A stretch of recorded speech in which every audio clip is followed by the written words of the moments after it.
across the UK. On DAB+, on your smart speaker, on your smart TV, and on your side. This is Talk.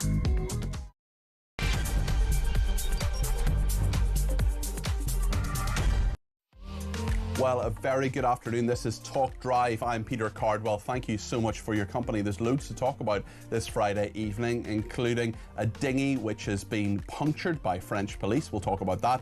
We'll talk as well about Trump's big, beautiful bill. What will it mean for Americans and what will it mean for us? Also, a year of care.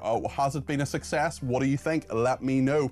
Zara Sultana, the far-left Labour MP, leaves the Labour Party, sets up her own party, and slightly forgets to tell Jeremy Corbyn about it. Quite impressive to have a split in a party of two people. We'll talk about that as well. 0344 499 1000. What do you think of the day's events and all that we're discussing? We'll also have an interview with an author who was born in Iran but moved to America and fought for the military there. What does he think of what has gone on recently? And take a peek inside the sun. Tomorrow, 0344 499 1000 is the number to call. You can text me 87222 with the words talk in your text. You can tweet me at talkTV. Follow me at Peter Cardwell, and remember the main number does three things. You can send me a WhatsApp text message, send me a voice message, please keep it to less than a minute, otherwise Tech Up Dave shouts at me, or you can give us a ring on 0344 499 1000. Get your voice on the air, loads to discuss between now and 7.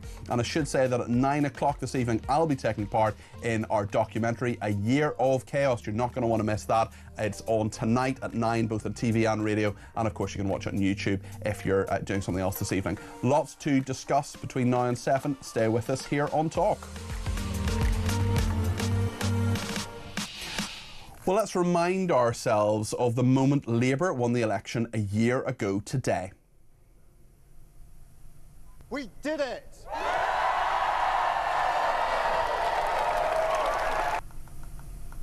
That was Keir Starmer talking at a rally. It was the next day that he, of course, went to the palace and got the seals of office from the King. He became Prime Minister, replacing Rishi Sunak, went to Downing Street and became Prime Minister, started by getting a national security briefing, as they always do, and then appointing his cabinet. His first appointment was, of course, Rachel Reeves, the Chancellor. You want to calm the markets? Well, very uncalm markets this week. A very difficult 10 days or so for Labour, actually, because we've had the fact that Rachel Reeves was crying, we've had the welfare bill, we've had Keir Starmer saying, oh, it was all just noises off, there's nothing to worry about, everything's fine in regard to where we are with the welfare bill. Actually, that wasn't the case. They diluted it to such a degree, and then they found out that, of course, we found out that it was meant to save £5 billion, and then it's actually going to end up costing us £100 million. In a moment, we're going to talk to Richard Tice,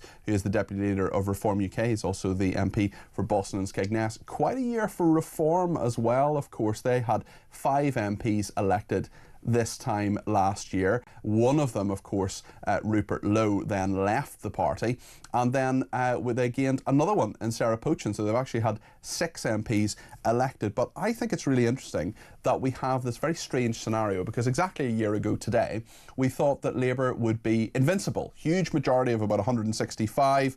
Keir Starmer, master of all he surveyed. Well, there have been so many problems. It has been a year of chaos, as our documentary says tonight. It's at 9 o'clock here on Talk, and then we'll be on YouTube after that. Well, let's speak to Richard now. Richard Tice, the Deputy Leader of Reform UK and also the MP for Boston and Skegness. Richard, it's been quite a year for Keir Starmer. It's been quite a year for your party as well. Huge victory in the council elections. We'll talk a bit about Reform in a second. But first of all, how do you assess how Keir Starmer has done, both abroad and at home?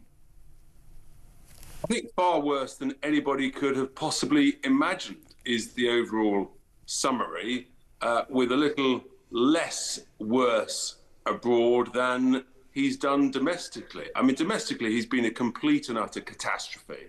Along with his Chancellor, they've sort of damaged the confidence of the United Kingdom in our immigration system, with the boats, 20,000 coming in the first 6 months of this year. They haven't smashed the gangs, they've encouraged the gangs. Damage to trust in our justice system, with two-tier justice, typified by Lucy Connolly's ludicrous sentence, effectively on the orders of Keir Starmer indirectly. I mean, that was the judiciary that decided that, Richard. It wasn't Keir Yes, Starmer. but they were given a very, very clear steer by the Prime Minister, and they acted accordingly. And then I think crucially, obviously, combination of the Chancellor and the Prime Minister have done huge damage to our economy with the, first of all, of course, to pensioners with the winter fuel allowance. They've had to U-turn on. But then the damage to business with the increase in national insurance contributions. Then we've seen, as a result of that, we've seen 270,000 job losses since the budget alone. We're seeing GDP falling in the last month. We're seeing government borrowing soaring way above the OBR forecasts. Has he got anything right, Richard? I'm going to think long and hard and try and... Trade deal, maybe? Trade deal with America? Trade deal with India? Yeah, as I said at the beginning, he's done less badly on the international matters. I think that he has navigated himself sensibly with President Trump. And I think that is the best of a pretty bad track record, frankly. But then you look at things like the Chagos deal. He's essentially done the worst ever property deal in the history of mankind.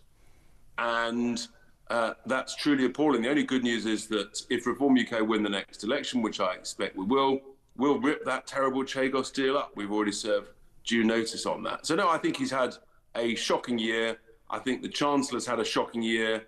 And I think her performance in PMQs on Wednesday was a reflection of the fact that the penny had just dropped with her, that she's trying to be the Chancellor to a party that is completely ungovernable and not willing to entertain any possible public spending cuts, even when there's vast waste and abuse and inefficiency involved. Just on that note, Richard, in regard to Rachel Reeves, it was interesting that yesterday Kemi Badenoch's spokesman said that he thought that it was fair for us to know what the personal issue is with Rachel Reeves. I wonder if you agree with that, and also if it's something that affects someone in her family, someone who hasn't sought elected office, and I know you guard your family's privacy perfectly reasonably, as many other MPs do. Is it a reasonable thing to say, hold on a second, Rachel, what's this about? When it actually could be some sort of medical information, or we don't know, but it could be something about someone who actually hasn't sought elected office at all. No, I don't think it's reasonable. I don't think we need to know. But what would normally happen, and this is why I question whether it's genuine, normally what would happen is that Number 10 would give confidential briefings to trusted journalists to say, look, there is something, it's significant, it's along the lines of X, but the Chancellor would rather nobody talked about it. And then what the journalists would do is say, they know that it is significant, but it's a matter of privacy. That hasn't happened, and that tells me and other very experienced people in the world of politics and other journalists that actually it's not really the case. And do you think she's lying? I think that I think they might have embellished the reality. Let's put it like that. I think we're going to find out at some stage. We'll see where we are. Speaking of opposition, your party, of course, had 5 MPs, then 4 MPs, then Sarah Pochin won that famous victory with the by-election. We now know that a far-left MP, Zara Sultana, she's quit Labour. She was suspended from the parliamentary party. She's now created a new pro-Palestinian party with Jeremy Corbyn. He didn't seem to have got the memo that they were launching it last night. A bit of a far-left fiasco. It is a bit of a far-left fiasco. Look, I think the reality is that there is going to be a far-left party with a number of MPs in the Commons, and I don't know how big that will become, but I suspect that Zara Sultana will not be the only Labour MP to leave the Labour Party and go over to that party. One assumes that the pro-Gaza MPs will coalesce around that. There'll be some form of alliance with the Greens. And I think we are looking at a significant split on the left.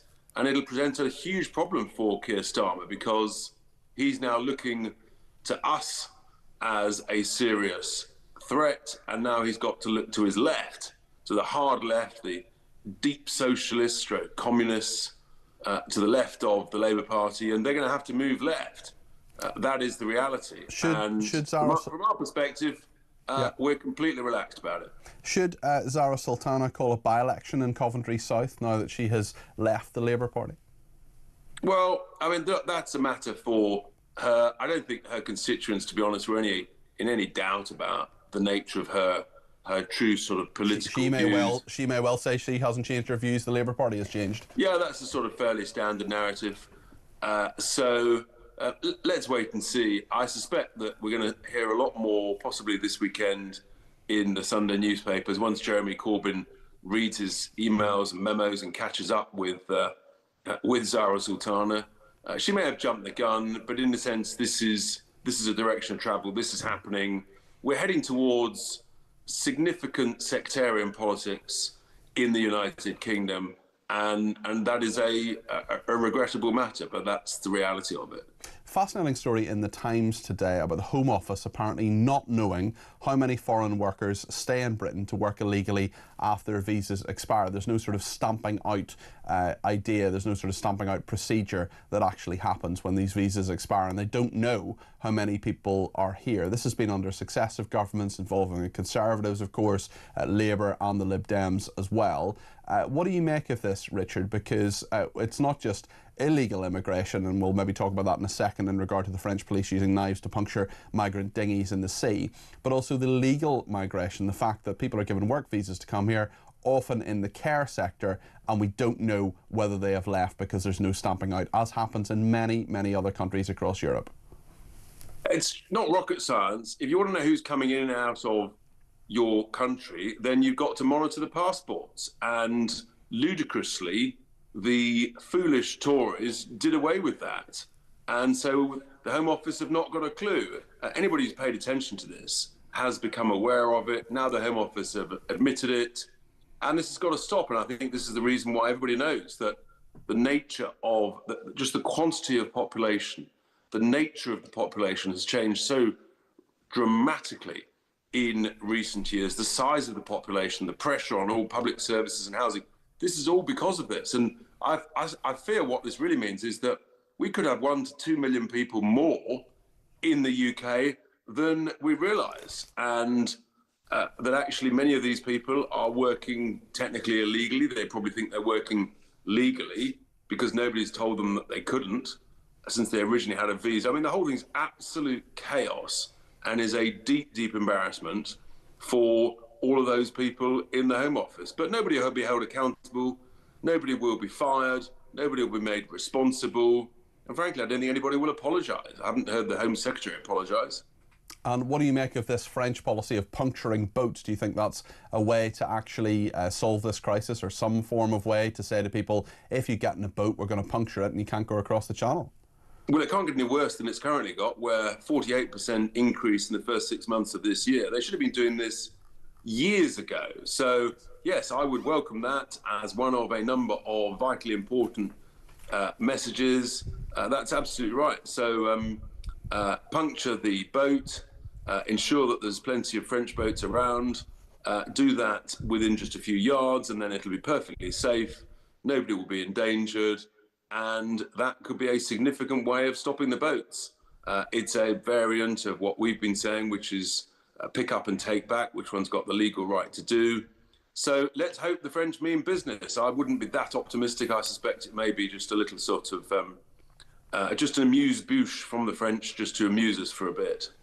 Tell us what you think about what Barry has said. He said, I'd be interested to hear Richard Tice's thoughts on what Nigel Farage said on another station today, that he would not ban halal or kosher slaughter should he become Prime Minister. What's your view on this? Many people, of course, see kosher slaughter and halal slaughter as very, very barbaric practices. Yeah, look, I understand that some people do, but I understand what Nigel has said, and to be absolutely honest, I think the country has got so many massive problems. No one's ever, to be honest, when I've knocked on thousands of doors, no one's ever said, oh, by the way, this is a really important issue that I'm excised about.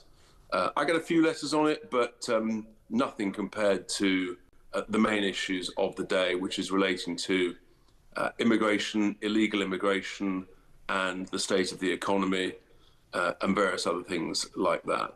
Okay, Richard, thank you. That's Richard Tice there, who is the Deputy Leader of Reform UK. Thank you to everybody who's been in touch, including Dawn in Chelmsford, who says, I am genuinely concerned about our country. Nothing appears to work properly. The last budget cost jobs, our borrowing is dangerously high, and the capital crazy Ed is out of control, says Dawn in Chelmsford. I suppose, I presume you're referring to Ed Miliband there, Dawn. Jane says, for the many people, it has been the worst year of their lives, thanks to this Labour government. As every day passes, now we get closer to the next general election. Thank goodness. It cannot come quickly enough.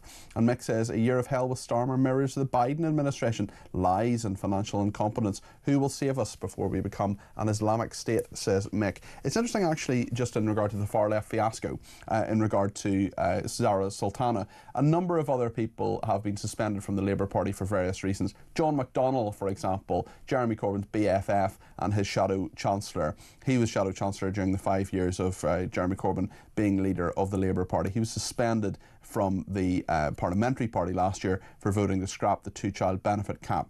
He said, just to be absolutely clear, I'm a Labour Party member. I have had the whip suspended, that's all, and I expect it back. And Diane Abbott, who was Shadow Home Secretary under Jeremy Corbyn, and we remember, of course, they went across Eastern Europe on a motorbike together, said no when she was asked about whether she would join the new party. So there are a few people you might have expected to have gone with Jeremy Corbyn, but they're not going to do that. Very, very interesting. We'll talk more about that, and indeed in just a second we're going to talk to Rob Williams, who's a trade unionist and member of the Socialist Party. He will be with us talking about Zara Sultana and her new as yet unnamed party. What do you think about this as well? Do we need another political party in the UK, especially one that espouses the values, I say in the loosest possible terms, that Zara Sultana believes in?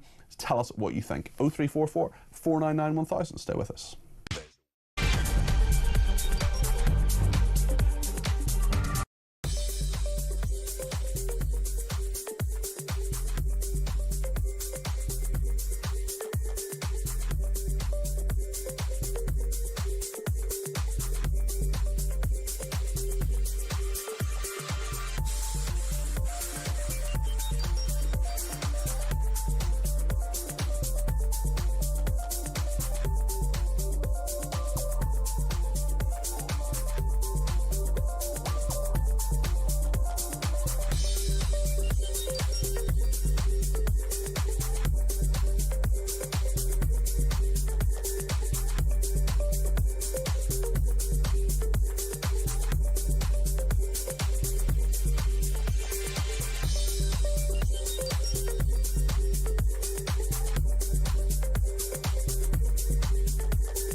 They promised stability. They said the grown-ups are back in charge.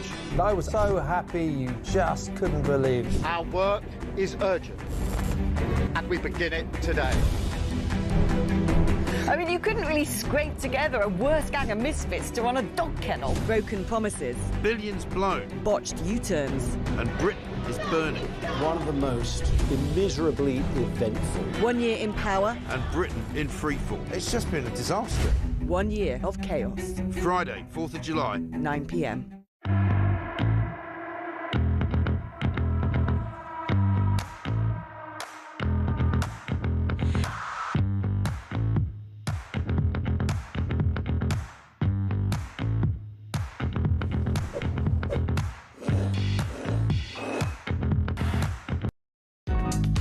across the UK. On DAB+, on your smart speaker, on your smart TV, and on your side. This is Talk. Well, thank you so much for all your comments that are coming in. We'll get to more of them in a second. But I want to talk about this new political party, as yet unnamed, that Zara Sultana has set up. She is a Labour, well, was a Labour Party MP. She was then suspended from the Labour Party. She said all sorts of things which many of you have disagreed with. Now she set up a new political party at 11 minutes past 8 last night. She put a tweet up saying that she was setting it up. Jeremy Corbyn, for a while, we weren't sure whether he was in it or not. Looks as if he will be. A few of his acolytes, as I've said, John McDonnell and Diane Abbott, have made clear they're not joining that party. So we will see what happens. It'll be interesting to see about his pro-Palestinian acolytes, the 4 MPs who are independent as well, whether they join it. We will see what happens there. Let's speak to Rob Williams, who's a trade unionist and member of the Socialist Party. Rob, you're a member of a political party. The Labour Party is a political party. Now you've got yet another political party. I know the Workers' Party is another party as well. There are many parties on the left and on what some would call the hard left. What do you make of this establishment of the party from Zara Sultana? Well, I don't think it's an establishment of a party yet. It's certainly the calling for a party, and the Socialist Party, you know, welcomes this announcement. You know, Would she rather she joined you, maybe, Rob? No, the Socialist Party is a party with a few thousand members in the UK. We're very proud of that. But we've been calling for decades now for a new mass workers' party, a party that can give working class people an alternative to the big business parties that are out there, and including that Starmer. There is no mandate for the big business politics of the Tories, of Labour and of Reform. I mean, there is quite literally a mandate for it, because they won the election last year, okay, with a 33% of the vote, which may not be a huge amount, but nonetheless, they got a heck of a lot more votes than your party, and also the system may be imperfect, but it nonetheless gave them a large majority, so they do have a mandate. You're making all the points I want to make. Look, the reality is there's a vacuum in society, and Farage and Reform are trying to fill that with their politics of division that only serve the employers. The reality is working class people don't have an alternative. I mean, Nigel Farage, let me just ask you, Rob, because Nigel Farage, for example, says he wants to extend welfare. He disagrees with the government's cuts. So how is that something that is being in hock to big business? Nigel Farage has told us that the councils that he leads after the elections, that he's looking to set Doge departments up in the spirit of Elon Musk. Well, what's that got to do with big business? Those were departments that made brutal cuts, or tried to make brutal cuts in America. Listen, you know, this is if you want to debate about reform, that's no problem. But what's that got to do with big business? He's saying there's waste there. They want to cut the waste. What's that got to do with being in hock to big business? Cutting the waste since. But why is that being in hock to big business? Let me make this point with respect. Since 2010, the Tories cut 600,000 to 1 million local authority jobs. Was that in the interests of workers? That was in the interest of moving the balance of power in Britain from ordinary workers to the rich. Never. But why is it either or, though? Rob, I don't understand why it's either or. When you say there's waste in the system, there are too many people in local councils. Sorry, go ahead.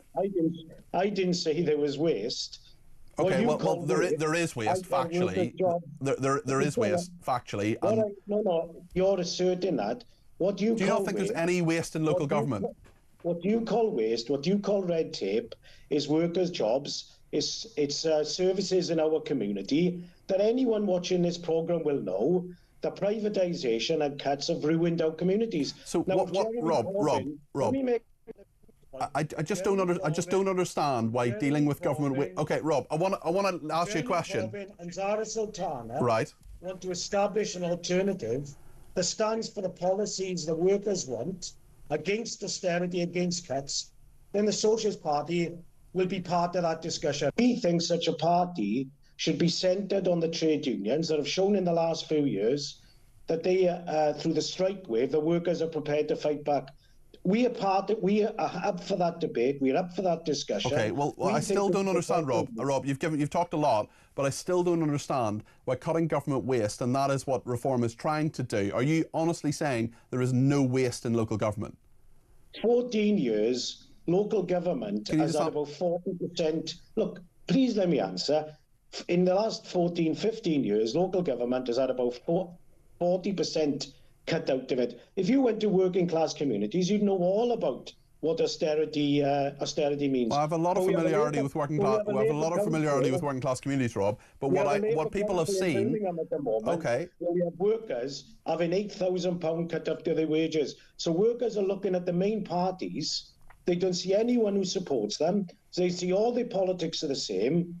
And we have Nigel Farage, who is trying to put worker against worker. He's the politics of division, and I can assure you, those politics represent the interests of big business, not workers. We need an alternative. Okay, I still don't understand how that point flows from another. Let me ask you something else, Rob. Do you believe Zara Sultana's new party will actually be for working class voters, or will it all be about being pro-Gaza and pro-Palestinian? No, I think that's the political discussion that I'm sure everyone will take part in, and we certainly will.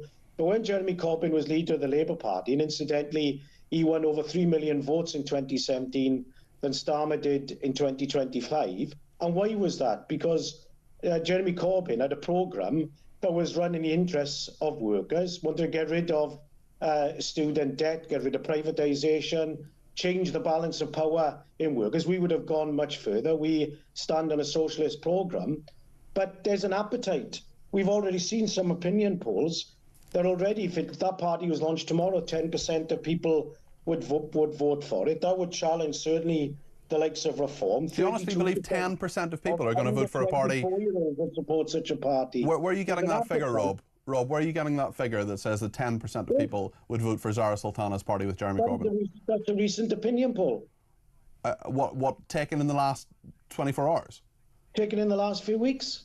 Okay, well that's not given what Zara Sultana is putting forward or Jeremy Corbyn is putting forward, because we don't know what they're putting forward. Clearly, I'm not telling you. There's a debate and a discussion. Obviously, our position is quite clear. If such a party, certainly if it was centred on the trade unions, but it had a socialist programme, if it had a programme totally opposite to what this government does, which serves big business, but it had interest for workers' rights, against privatisation, to revitalise and renationalise and affect our NHS.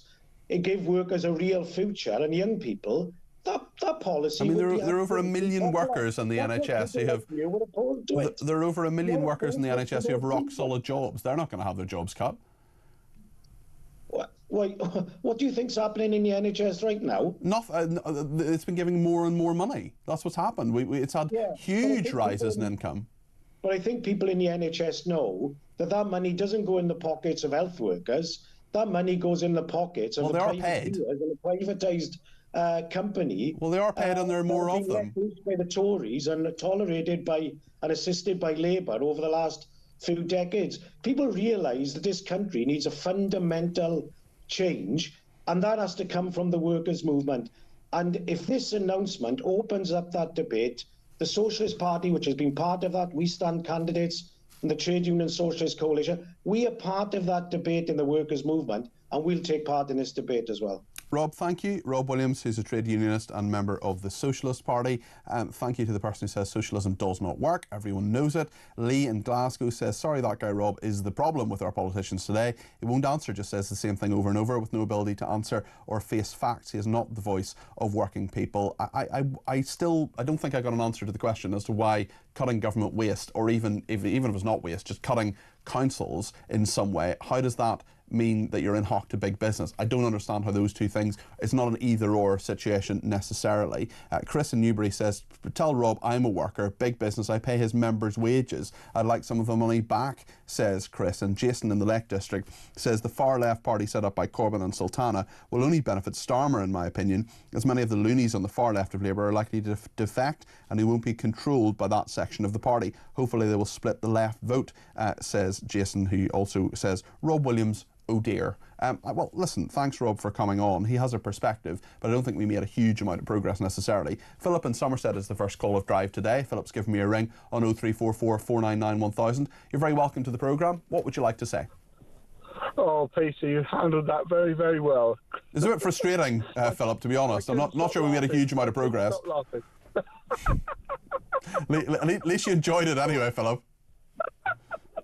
Well, how the gentleman didn't get that saving money's a good thing, whatever way it's done or whatever way it's cut. Nobody said about jobs or anything like that. But saving money, if you was to save 50 quid in your council tax or whatever it may be, and Reform or whoever sort it out, it's got to be a good thing for everybody. Well, the fact is, Philip, I don't know about you there in Somerset, but where I am in London, I mean, my council tax has gone up every single year. I've been a homeowner now for 4 years, and it's gone up every single year. I'm not sure the bins get collected any faster or the potholes get filled in any sooner. Sorry, Peter. It's all right. You're having a good day, Philip. Listen, thanks for your comments. I appreciate them. Sean says, Rob Williams, what a plank. There we are. Clive in Solihull says, Peter, I think Zara Sultana setting up a new party is a brilliant idea, and I hope it is very successful for her and wins lots of votes. Mind you, I only say this because it will hopefully split the Labour vote and help our Nigel to an even bigger win at the next election. Vote reform, says Clive in Solihull. Jeff says, Peter, unless Labour implodes in such a way as a new government is formed, there will be another 150,000 between now and the end of their term, whichever party wins next. What will we do with the boat people? And yes, I do believe we can stop them if we have the will and the balls to do it, says Jeff, or maybe just the knives, because certainly the French anyway have been puncturing some of those boats coming across the channel, or at least one of them anyway. There's some very interesting footage online about that, and I wonder if that is a deliberate new strategy. We will see what happens. Also, Macron, of course, is here next week, a 3-day state visit. We will see what he's up to. Another big priority for the government, what they'd like us to be talking about today, is their 10-year NHS strategy. What will that put a doctor in your pocket? That is what the government is saying with the new app. We're going to talk to a health campaigner about that in just a second. Matthew Hulbert joins us in the studio. Stay with us.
Across the UK, on DAB+, on your smart speaker, on your smart TV, and on your side. This is Talk. Well, thanks to everybody who's been in touch on Twitter, including Amy, who says, my verdict on a year of care, absolute shambles, because he's managed to find some way to upset everyone, pensioners, farmers, disabled people and businesses, to name just a few. If this is what he can do in the first year, I dread to think where we will be this time next year. Angela says, I agree, Peter. Halal and kosher meat is cruel. We should ban them. Another person says, what is it with these commies? They come on and rant, they rehearse spiel, they make no sense. And actually, Mark in Somerset says, whatever presenter on Talk interviews a trade unionist, especially the Socialist Party, you can never get a word in edgeways. They just ramble on and on and on. Mark, I mean, it was an interesting interview, and I'm glad Rob came on, and it was nice that he did so, but I'm just not sure we made any progress there. I'm not sure how cutting councils or finding waste is actually meaning you're in hock to big business. That, to me, isn't a binary thing. It is to him, from what I was hearing from him anyway. Glyn says, excellent to hear the left eating itself, but Starmer was a fool to ditch his former hero, Corbyn, who's at least honest in his socialism. He called him his friend, of course, before suspending him for the Labour Party. Very good book about all of that, actually, called Get In, by Patrick McGuire and Gabriel Pogren, which I'm reading very slowly at the moment.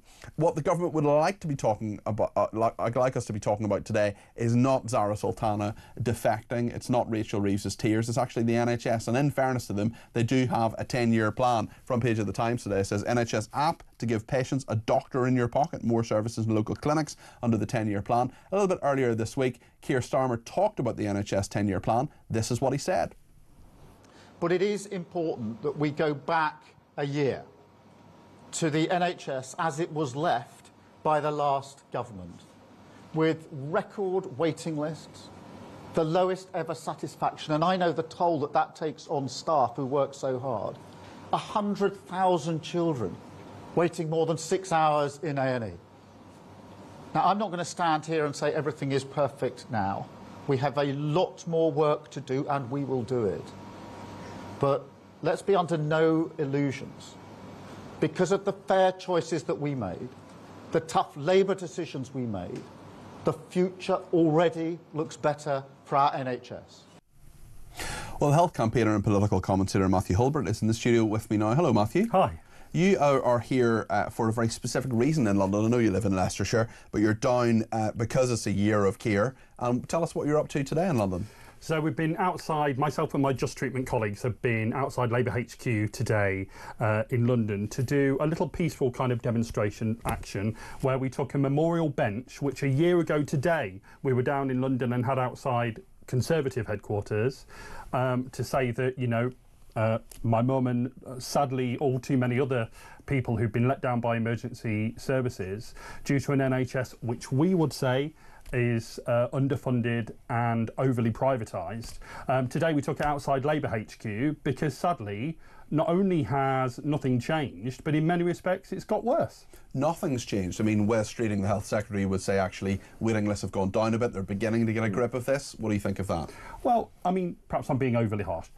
Some things have changed, but they've not made the changes in the NHS that we believe are necessary. So at Just Treatment, we believe that funding needs to go up to the European average. We're way below that at the moment for health services. The last Labour government, to be absolutely fair to them, did bring health spending at the time up to the European average. We call on this Labour government to do the same. I know you might say the economic circumstances are different, but governments can always find the money, Peter. Well, they've tried to find the money to reform welfare. They've tried to save £5 billion in the last... Well, it has been a total shambles. But if you're saying we need to reform the welfare system, we need to find £5 billion of savings, but actually the legislation is now going to end up costing them £100 million a year. How can they find yet more money for the NHS, which has got rises that other parts of the public service can only dream of, Matthew? Well, indeed it has, but it's like I always say, this is a health service for tens of millions of people in a modern, you know, Western democracy. You know, you can't do health on the cheap, and you can't do health services on the cheap. And it's not cheap because so much of the so many of our taxes have gone up to the highest level since the Second World War as a proportion of GDP. So it's not cheap to us.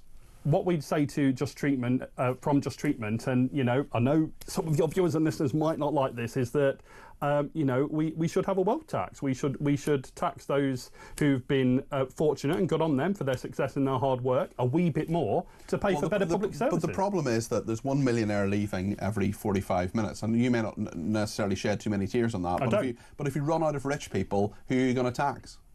I've sat in this studio before, Peter, and said to you, if these people have so little patriotism for their country that the moment they're taxed a wee bit more to fund better public services, they get on their bike, then I mean, what does that say about them as human beings? Well, I don't really care what it says about them. It says they're very mobile people who are going to put their money where they're going to be taxed least. But if you tax people who are earning, and I mean, we're not talking about people who are necessarily huge millionaires. We're talking about the fact that if you earn, far more than the national average, but there are lots of couples, for example, who are earning maybe 70, 80, 90, even £100,000 a year, who are, struggling to buy a home, for example. And I'm not saying that I'm not pleading their case necessarily. I'm saying that if someone then says to them, move to Dubai and earn loads more money to do roughly the same job, they're not going to stay here. We're not going to get the money for them for the NHS. We're not going to get this 10-year plan. But I shed no tears for them. The people I shed tears for are the folks like in this document, patient stories from the front line of the NHS crisis. My mum's story are in here, along with lots of other people who've been let down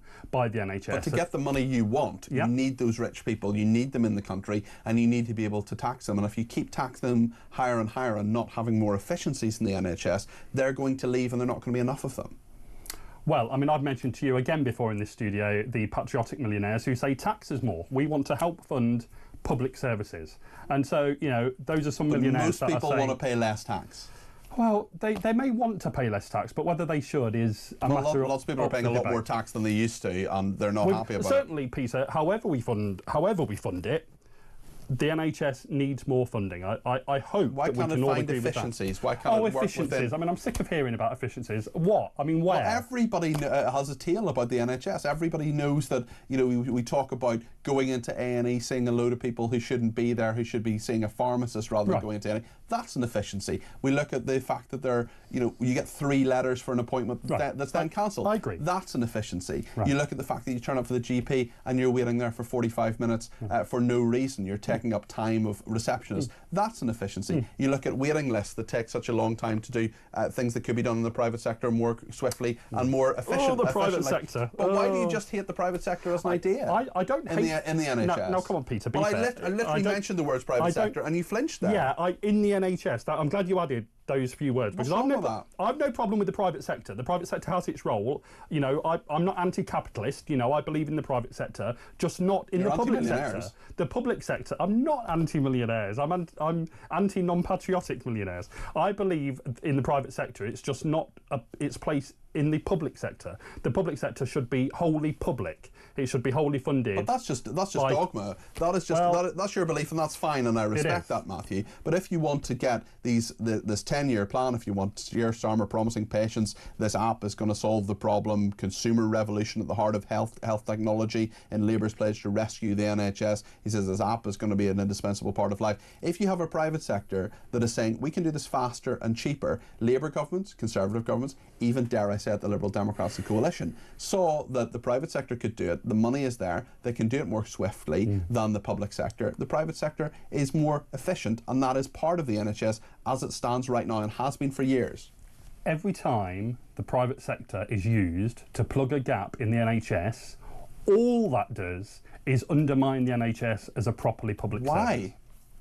Because it does. But why? Because the NHS should be properly resourced enough to be able to do these things itself. But what if it's saying we've got this money, but what are we saying it is resourced enough, we've got this money, we've looked at what's the cheapest way of doing this? Is it the cheapest way?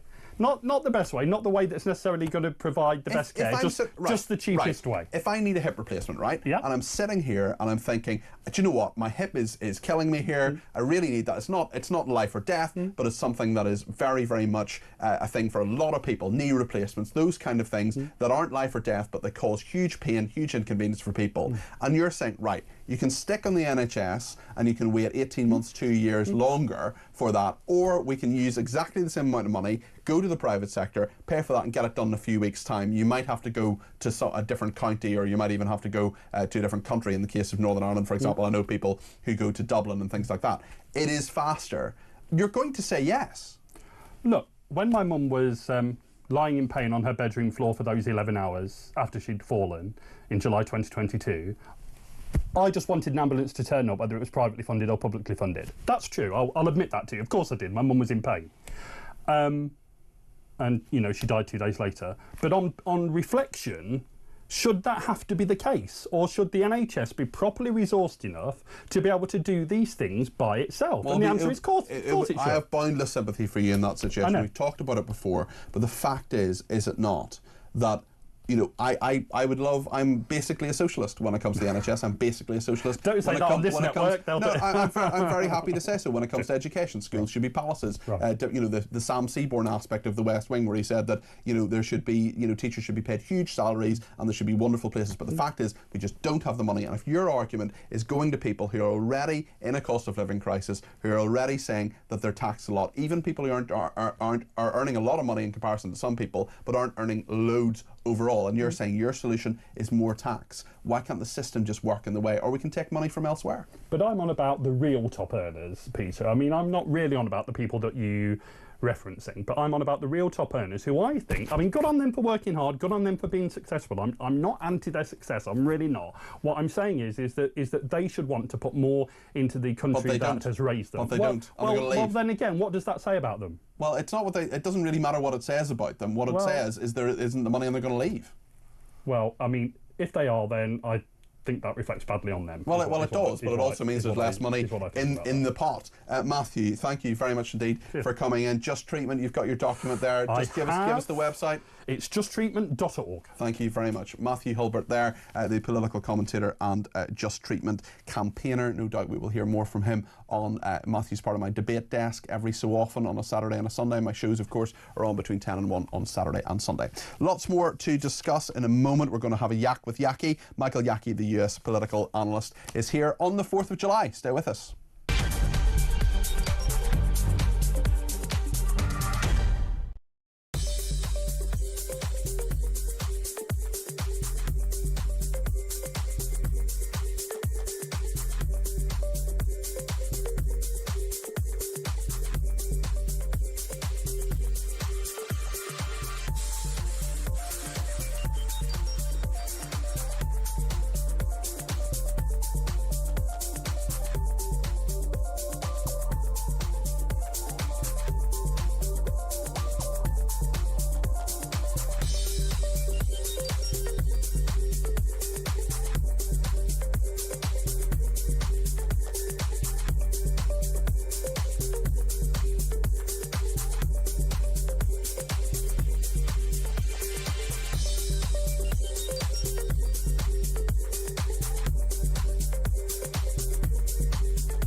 Supposed to read it right now? Yeah, please do. I will do. I've got to tell him what your reaction is, so I need to know. He is a great gentleman. A great, great gentleman. There he is with that hand. I've got to tell him my reaction, but it's letter free. I mean, just horrific, isn't it? And then he goes with the hand. He puts his hand on his shoulder like this, and it's like, it's just too long. It's there too long. It's like literally just, if you want to touch somebody on the shoulder, fine. Don't leave it there. It's not good.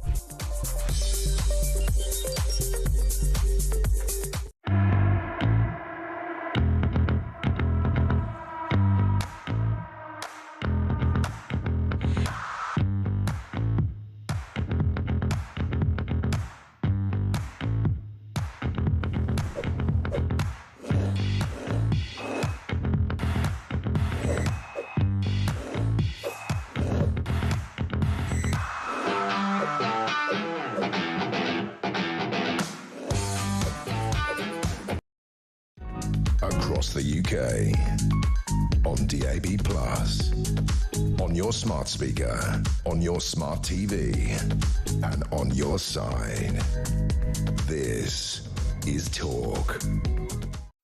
Some reaction to Matthew Hulbert, who was on just before the break. This person says, Matthew's sick of hearing about efficiency savings. The NHS is the world's 7th largest employer in the country, only 21st largest by size of population. It's a bottomless pit with appalling health outcomes that no other country follows. Well, we'll see if Keir Starmer's 10-year plan is something that can change that. Someone who also wants to change healthcare, many would argue negatively, in the United States, of course, is Donald Trump. A very happy 4th of July to Michael Yaki, the US political analyst and former senior advisor to Congresswoman Nancy Pelosi. Michael, Thank you, Peter. 249 years. I mean, is it time to can we make America Great Britain again?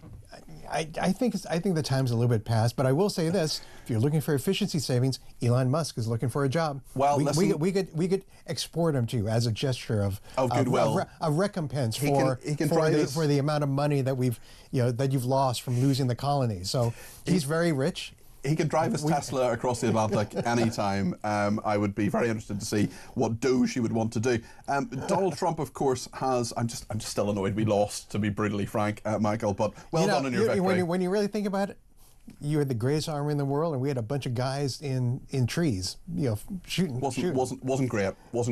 But it is 249 days today. It's also a year on from Keir Starmer. Let's talk about Donald Trump, because he's got his big beautiful bill passed. What is in the big beautiful bill? What is different now? He's signing it today. What's going to be different in America? What's interesting about the big beautiful bill is as much as I hate to call it that, it really does not much for anyone other than the rich. It extends the tax breaks that he did in 2017. It sort of makes them almost indefinite. It creates bigger loopholes for corporations on their taxes, and there are a couple of little things that are done for the middle class in terms of some deductions which are too technical to really bore your listeners, but.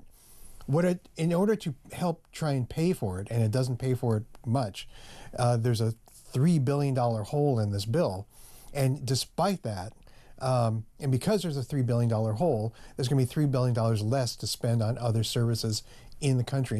And what you're looking at are deep and serious cuts to the safety net in America in terms of health care, in terms of food supplements and nutrition for the poor and for children. You even had a senator from North Carolina, a very Republican senator, Tom Tillis, who basically decided, I've had it, I'm not going to run again, and by the way, on my way out the door, I'm going to tell you how bad this bill really is.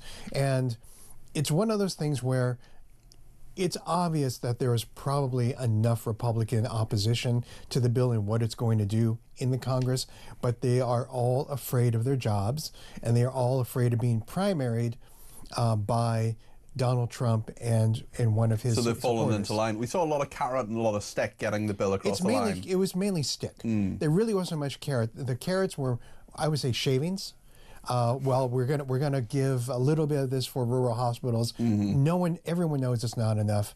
It's going to be, I think, for lower middle class and for the poor, it's devastating. And what that does to state budgets is a whole different thing, because it all has a ripple effect, right? Yeah. I mean, if you have a hole in this budget, it's going to affect law enforcement. It's going to affect. And you may not like it, and there are a lot of Americans who don't, Michael. But is this Trump at the height of his powers? Oh, absolutely. I mean, I wouldn't doubt it for a second. And they came in very well prepared. They understood. They had a blueprint, that Project 2025. Even though they said it wasn't a blueprint, it was a blueprint. They have staffed the bureaucracy, their own deep state. Even though they've said there's no deep state, they've created their own deep state by putting in personnel who are genuinely unqualified, but for their ideological will and their willingness to simply do things, with a Supreme Court that's unwilling to do anything to check what he's doing. So you've got a Supreme Court that's perhaps, in your opinion anyway, not going to check Trump, you've got majorities or control anyway in the Senate and Congress. We also had an extraordinary speech in the House of Representatives, 8 hours and 46 minutes. By Hakeem Jeffries, yeah. Tell us about that. Well, I mean, the leaders of each party have what's called a magic minute, which means normally you're allowed 1 minute to say anything, but the leaders get to say anything they want. My former boss, Nancy Pelosi, went on for 8 hours and stuff, and she did it in heels, mind you. Backwards on the heels, like Ginger Rogers. Exactly. John Boehner did it for 8 hours, but Hakeem Jeffries said, I'm going to go a little bit further.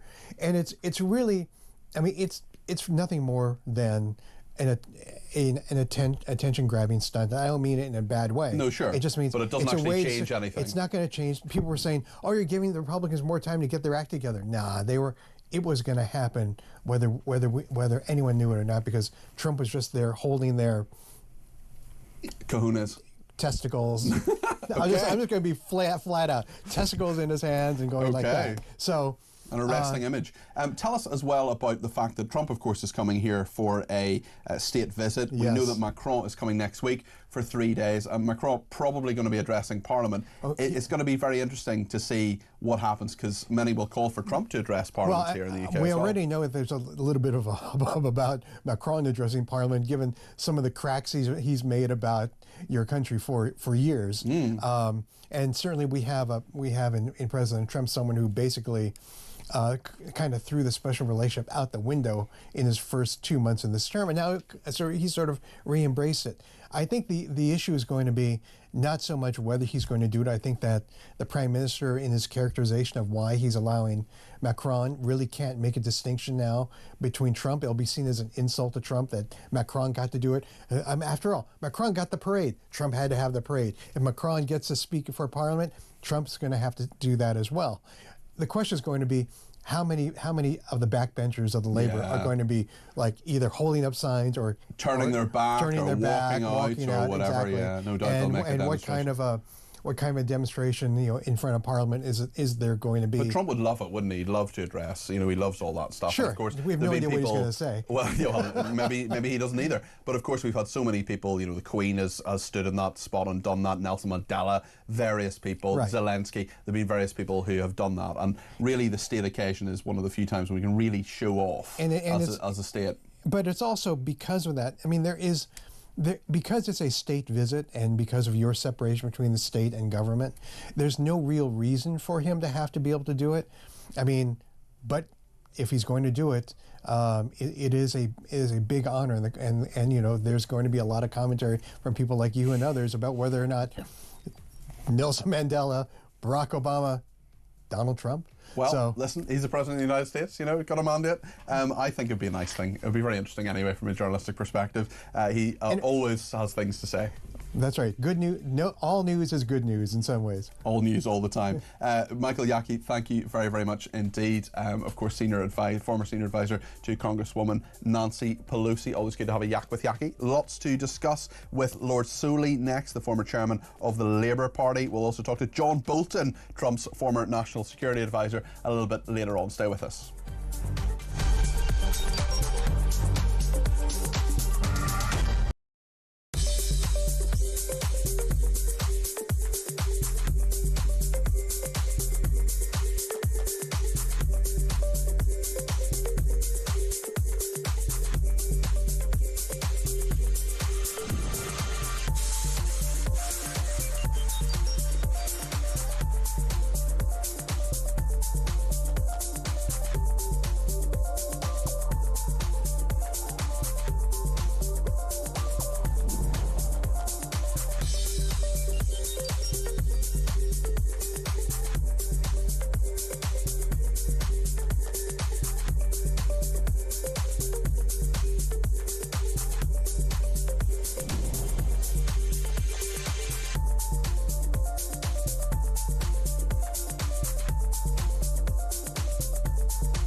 the UK.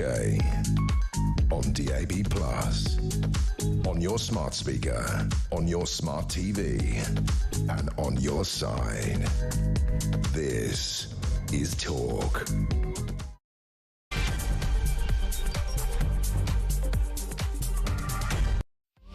Well, a very good evening. It's just gone 5 o'clock. This is Talk Drive. I'm Peter Cardwell. It's great to have your company. Thank you so much for it. I'm back tomorrow as well on Sunday between 10 and 1. But loads to discuss today between now and 7 o'clock. It's a year of Keir. Keir Starmer has been Prime Minister for 1 year. The Conservatives have been in opposition for 1 year. Reform UK have had 5 MPs for 1 year, or most of 1 year anyway, because it's got to get a bit complicated at one stage. We'll talk about how things are politically, where the country is, and what you think the Prime Minister now needs to do, or has he just lost his authority? The last 10 days, I should say, perhaps feels like 10 years for Rachel Reeves, has been incredibly bruising for him. We're also going to talk this hour to John Bolton, Trump's former national security advisor, about Kyiv being hit by a barrage of drone strikes, as Putin has apparently rejected a truce bid from Trump. Also, the passage of the big, beautiful bill. Is Trump at the height of his powers? Michael Yaki, I spoke to a second ago, former advisor to the Speaker of the House of Representatives, Nancy Pelosi, former Speaker. He says Trump is absolutely at the height of his powers. I wonder what John Bolton thinks. We'll talk about Hamas. We'll get a sports update as well. And we'll show you some remarkable footage a little bit later on in the programme about French police using knives to puncture migrant dinghies in the sea. We also have a really interesting interview with Nick Berg, who has written a book about being Iranian but fighting in the American military. So loads to come between now and 7. I definitely want your thoughts on everything we're talking about. 0344 499 1000 is the number to call. You can text me 87222 with the word talk in your text. You can tweet me at talkTV or follow me at Peter Cardwell. Remember, you can send me a voice note, you can send me a WhatsApp text message, or give me a ring on 0344 499 1000. Please keep your voice messages to less than a minute, otherwise Tech Up Dave shouts at me and hits me around the head. He doesn't really do either of those things, but he just doesn't like it. Lots to discuss, as I say, between now and 7. Stay with us here on Talk.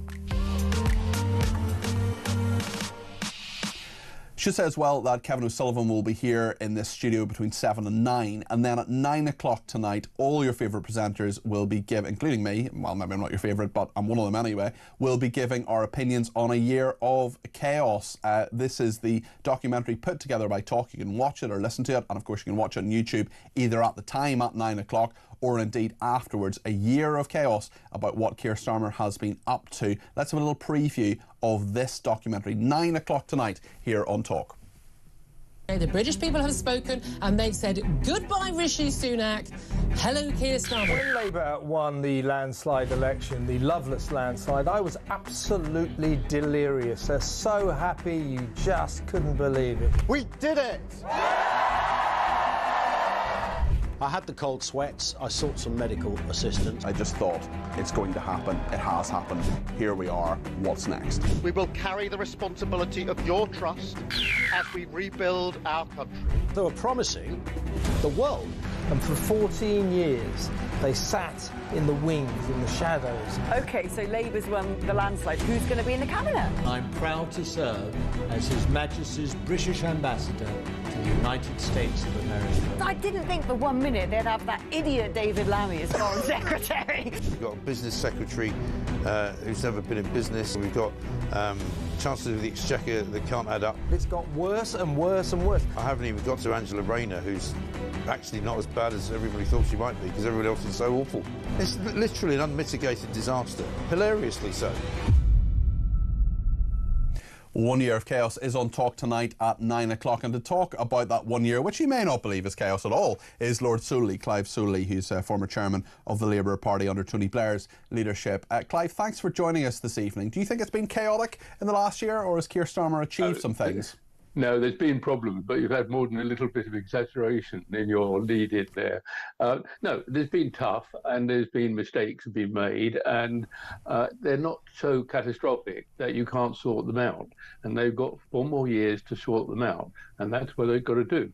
And it's not impossible by any means. I think one of the mistakes which actually people really haven't cottoned on to fully is that although ministers come on and say, look, we're clearing up after the Tory chaos, I don't think it's got over to the public yet just how bad the economy was when Labour got elected. And it's much more serious than people say. It's much more serious than almost any government has inherited, I would say, since 1950s anyway. But there comes a point, doesn't there, Clive, when you say, hold on a second, you've had a year, why are things not getting better? You look at the last 10 days, I mean, that has been chaotic, has it not? There's some crazy mistakes made, yes, sure, but that is not the disaster that it's made out to be. There were many more disasters under the last Tory government. I'm absolutely not disputing there were the disasters under the Tory government, not saying that for a second, not disagreeing with you for a second on that, Clive, but you know, bring a bill to Parliament that's meant to save £5 billion and then it ends up costing £100 million a year. I mean, that is not good. How does he get that authority back? That is seriously bad news, you're right. And this is the underlying problem, that to get the economy right, you've got to sort out the welfare state. And sorting out the welfare state is always difficult for any government, actually, but particularly a Labour government. So they're going to have to do that. Who's being within that? Sorry to interrupt you, Clive, but within that, who's being unrealistic here? Because Keir Starmer is, I think, relatively reasonably saying we've got to cut the welfare bill, but the Labour backbenchers are saying no, we're not going for that. We're not going for these ideas that are going to cut things like personal independence payments. I wholeheartedly believe that anyone who is genuinely disabled should get money. I believe the welfare state should be there. That's the point. I'm proud to live in a country that does that. I don't want to be part of a heartless country that doesn't. But reform is something that takes time, and it also takes political will. And if you have a huge majority of 165 or whatever, or thereabouts, working majority, and you still can't get something through like that, what does it say about the authority of Keir Starmer? I think the mistake here, and it was, I was beginning to get increasingly concerned even, a month ago, because it was clear that the concern of backbenchers, not about the principle, but about the way the legislation was drafted and what it was intended to do, was clearly that was losing the support of Labour MPs. Now, you look at the people who voted against or were about to vote against, they're not off the spectrum. They're not wild left-wing or wild right-wing or anything like that. They're good, solid Labour members who've got a lot of experience and a lot of concern, but they wanted something better. And that's the difficulty here, because to cut the welfare state, you can't do it in a painless way. But the way that was being proposed was too painful. So, yeah, they've got to come back on it, and they've got to get it together. There's no ifs or buts about that. Rachel Reeves has got a big problem now, but you've got to sort the economy out. If Labour managed to get the growth in the economy that it was aiming at, and what it will get eventually, I think, because the policies are broadly right on the economy, if they can get that right, a lot of these problems will be easier to cope with, because you'll have growth. I mean, the Tory government tried to get growth. It didn't. But even Rachel Reeves has said, but I mean, you're right in that, and if we can get growth, that's brilliant, fantastic. Yeah. But if you're going to impose things like national insurance rises on small businesses that are actually creating that growth, you're not going to get the growth that you need, arguably. Let's talk about... Hang on a minute. No, let me interrupt you there. So there's something very important here. Work out why it is that business has been almost throughout very supportive of Labour, right? Not so much anymore. Because they know the underlying proposals are right. They knew there was going to be painful stuff because you couldn't do it without pain. Business has not welcomed the national insurance rise, Clive. That hasn't happened. No, nobody's going to like an insurance rise, a national insurance rise, if you're in business. But they knew that there had to be payments made, either by tax or national insurance or whatever. And that when that happens, yeah, you get people complaining. But notice the business stayed on board, and it stayed on board because a Labour government had delivered stability to the economy and was doing the sort of things that will bring growth, subject to the one big question mark, of course, the state of the world economy and what Donald Trump does and things of that nature. But there's good chance now of getting that growth in, but it's not easy, and it's not going to be quick. And this is what I mean. I go back to my first point. Assuming that this could be done quickly is a fundamental mistake. And one of the mistakes I think your guys are making, the first, of saying how terrible everything was, they were thinking that it all could be done in a year. or at least most of it. You could have. But a lot of people just don't feel. You can't. But a lot of people don't feel there has way. been. But a lot of our viewers and listeners, Clive, don't feel there has been any achievement. Don't feel that there has been any progress. West Streeting, for example, Do you think there's been none on the National Health Service? Well, I was literally about to say that there have been some improvements to waiting lists. We know the India trade deal, but overall, a lot of our viewers and listeners really don't feel that life is better under Labour in the last year. Right. No, that's right. They won't feel better off now, because until you can get living standards rising, which you'll only really get when the economy is not just stable, remember it's pretty stable now, but it's got to be getting growth. And that's when people will notice a difference. But right now, yes, you're quite right, people won't notice that. There's lots of things happening which are very encouraging and very right. And, you know, there's some good stuff. But this is a long-term project. I mean, one of... in a way, do people have patience for that, though, Clive? Do people have patience for that? They because might not be. You know, we're looking at Keir Starmer is looking down the barrel of some major local elections. Obviously, the last ones weren't great for Labour, but the next ones, you're talking about over 1,000 councillors, even in London, never mind right across the country, and Labour are going to do really badly on current projections. Going to get punished for this year. That is true, and that was almost inevitable, because no government gets it right in their first year, particularly in the circumstances we took over.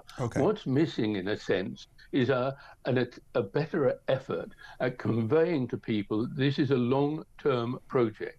It cannot be done in 1 year. Okay, Clive, can I just ask you about another project? We talked about some wild left-wingers, and I wonder, certainly I would characterise Zara Sultana in that, you may not, but she has now left the Labour Party. She's setting up this new party. Apparently Jeremy Corbyn is going to be a member of it. Still seems to be some ambiguity there. Diane Abbott and John McDonnell say they're not going to be. Will this make any difference to Labour? Well, could Keir Starmer actually be breathing a sigh of relief today to say, thank goodness that, you know, this problematic person has now left my party? I think that's right. I mean, I wouldn't describe her quite the way you said. I mean, she's an intelligent woman. But like any political person in any political party, if you don't agree with it, then leave. And that's what she's done. She's right to do that. If you don't agree with it, leave. Don't stay around. And you might argue with her views and so on, so would I. But I don't actually write her off. This is a democracy. You're entitled to have different views. Should there be a by-election, do you think? She and others do need to go if they're not happy in this party. And the same applies to any member of any party anywhere in the UK. Do you believe she should hold a by-election in her Coventry South constituency or not? I would like to. I'd like her to, but I'm not sure that she'll take my advice on that. Okay. Well, you can vote on it anyway, even if you live there as a member of the House of Lords. That's true. Lord Soley, thank you. That's Clive Soley there, former chairman of the Labour Party under Tony Blair's leadership. Quite a lot of thoughts coming in, not least on Zara Sultana. She said things like, we are all Palestine action now. I can absolutely assure her that we are not. We, meaning me and many, many people I know and trust and respect. But there we are. What do you think of all this? 0344 499 1000. Let's speak to Brian in London. He's on the line. What would you like to say, Brian? Hello, Peter. I never studied at the LSE or made the tea at the Bank of England, but I'd like to give you my views of what I've experienced since the start of the year. Lots and lots of people, the entrepreneurs, these are mainly Europeans and Americans, the people that wealth create, provide jobs, trickle down jobs for people like me. Loads of them are left, mate. I mean, thousands of them. I've even taken them to the airport. Again, I mean, you know, now I used to be a union guy, so I'm not, you know, up for the bosses. But what I can say is, these rich people, they use cabs, theatres, sandwich shops, even scabby Ubers. They, you know, they provide work for everyone else. Are you a cabbie, Brian? I don't know, the same, mate. He stereotypes me. What? No, you said you've taken them to the airport. You said maybe I just. Yeah, sorry, mate. We were on the bus. Okay. Okay. Well, and that's what you'll notice it because roads in Kensington and such like. You can park there because a lot of people have disappeared. Yeah. Now it's all right for racial reasons such like. They believe in a trickle-up economy, which is little old Doris.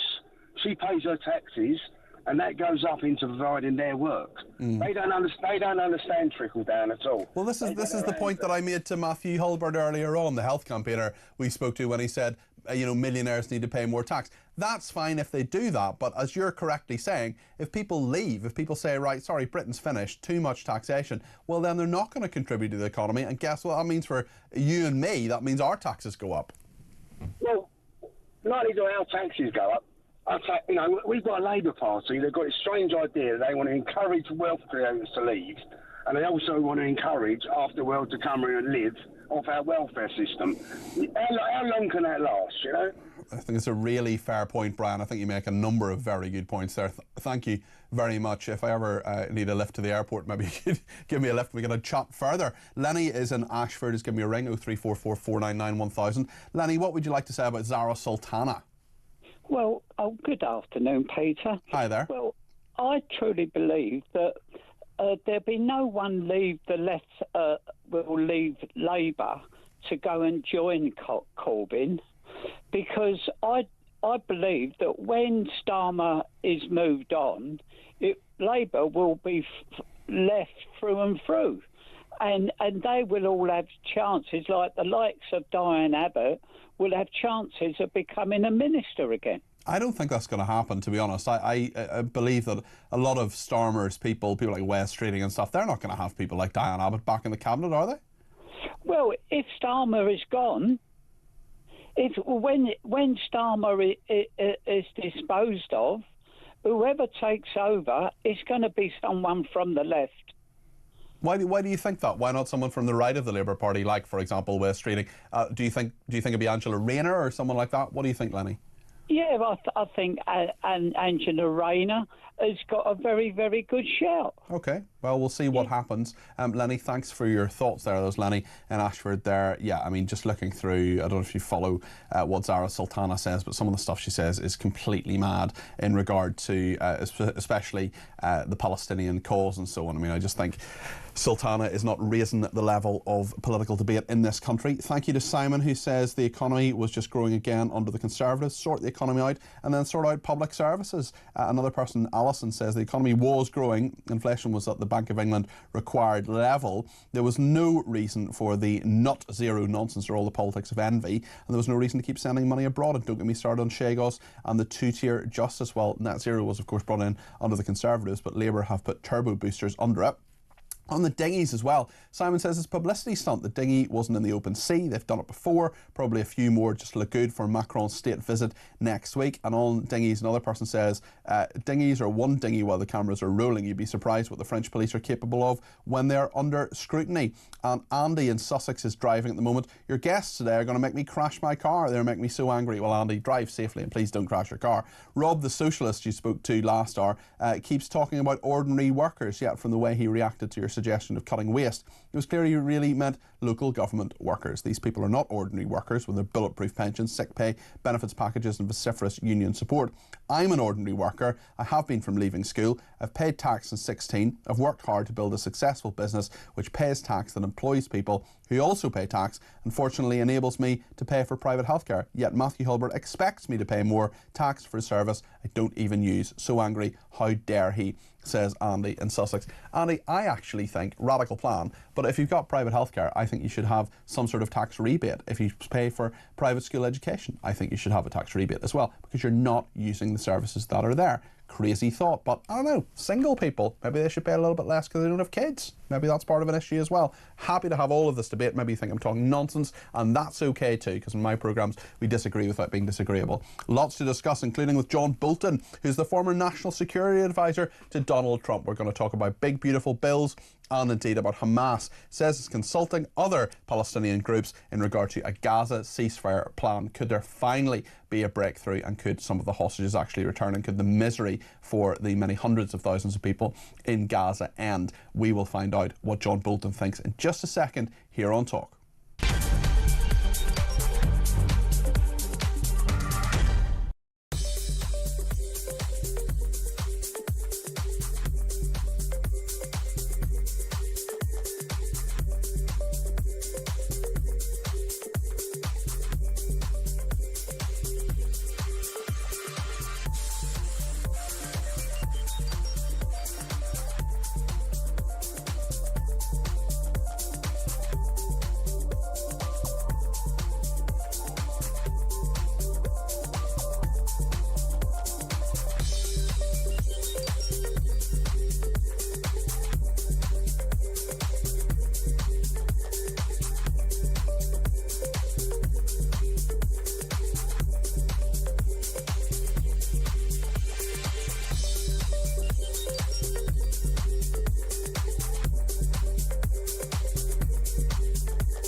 supposed to read it right now? Yeah, please do.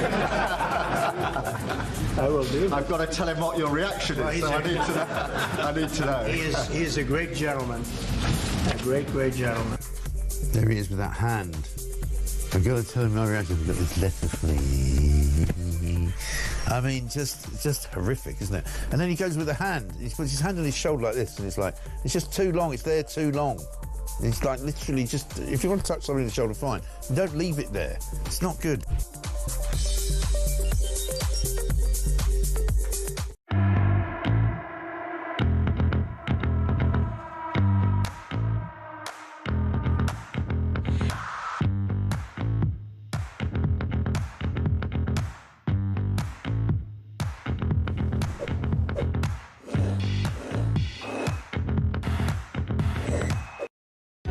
Across the UK, on DAB+, on your smart speaker, on your smart TV, and on your side.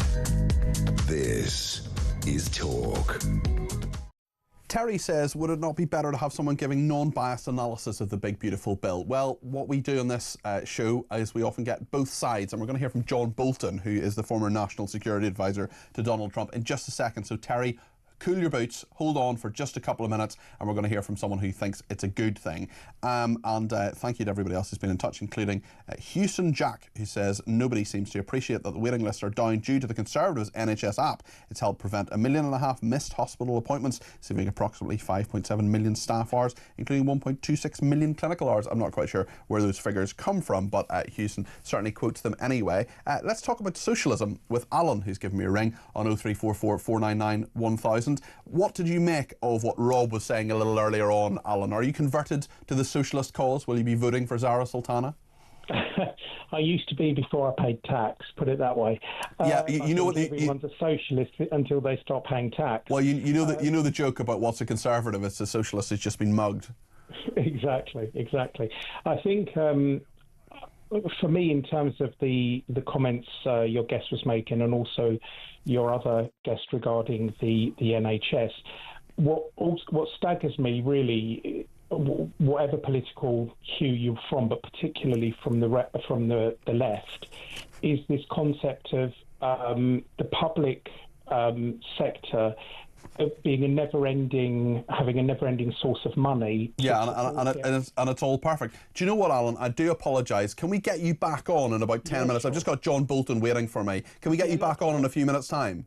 That's fine. Thanks, Alan. I promise you we'll come back to you. Let's speak now to John Bolton, the former National Security Advisor to Donald Trump. Ambassador Bolton, good evening. Welcome to the programme.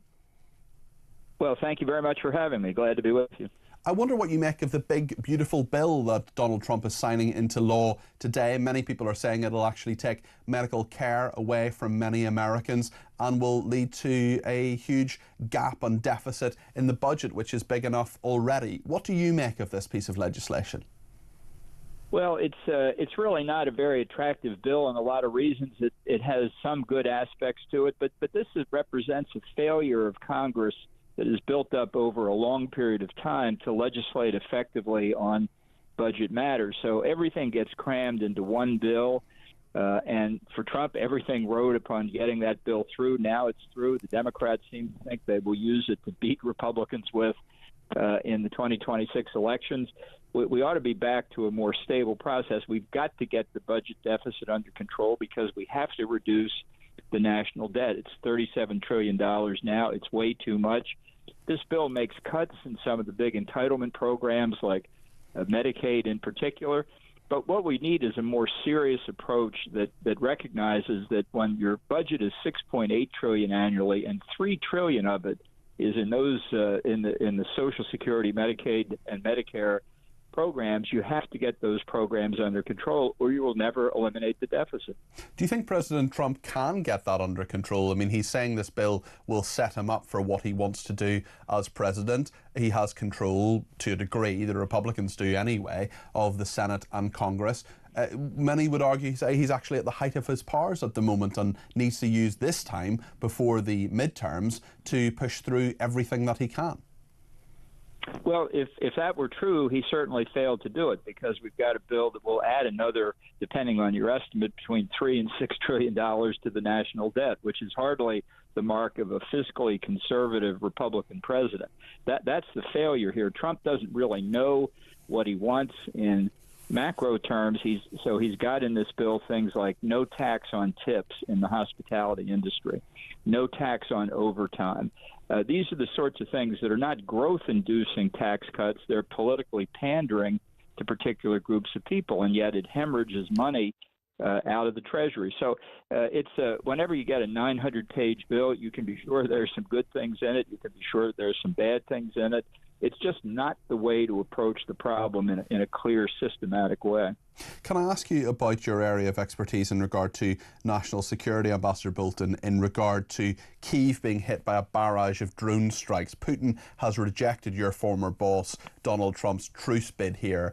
Are we any closer than we were when Donald Trump came to office for a second time in regard to peace on the Ukraine, in the Ukraine-Russia conflict, do you think? I don't think so. Unfortunately, Trump just had a conversation with Putin yesterday. They say it lasted about an hour. There's a clear readout, at least from what the Russians think occurred in that conversation, from one of Putin's advisors, Yuri Yushakov, a former Russian ambassador to Washington. He said Putin told Trump that Russia would not stand down on its objectives in Ukraine.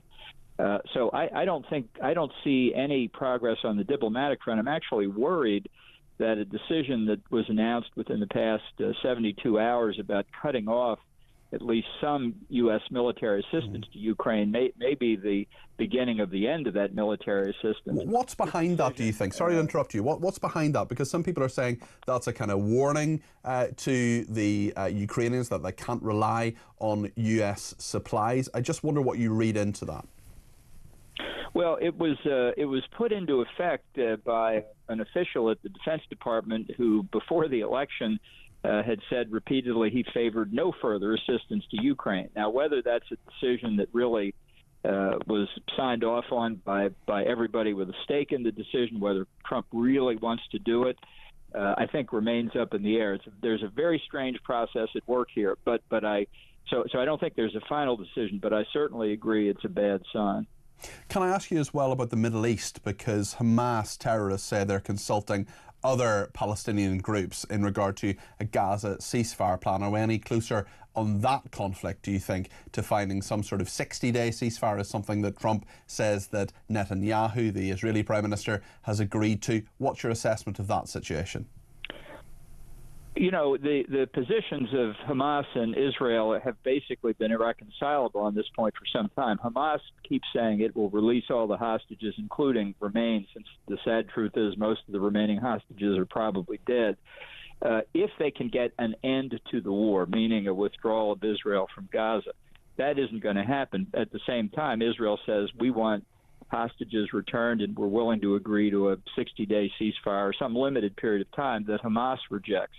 I don't think Israel has changed its fundamental objective, which is the elimination of Hamas as a military and political force.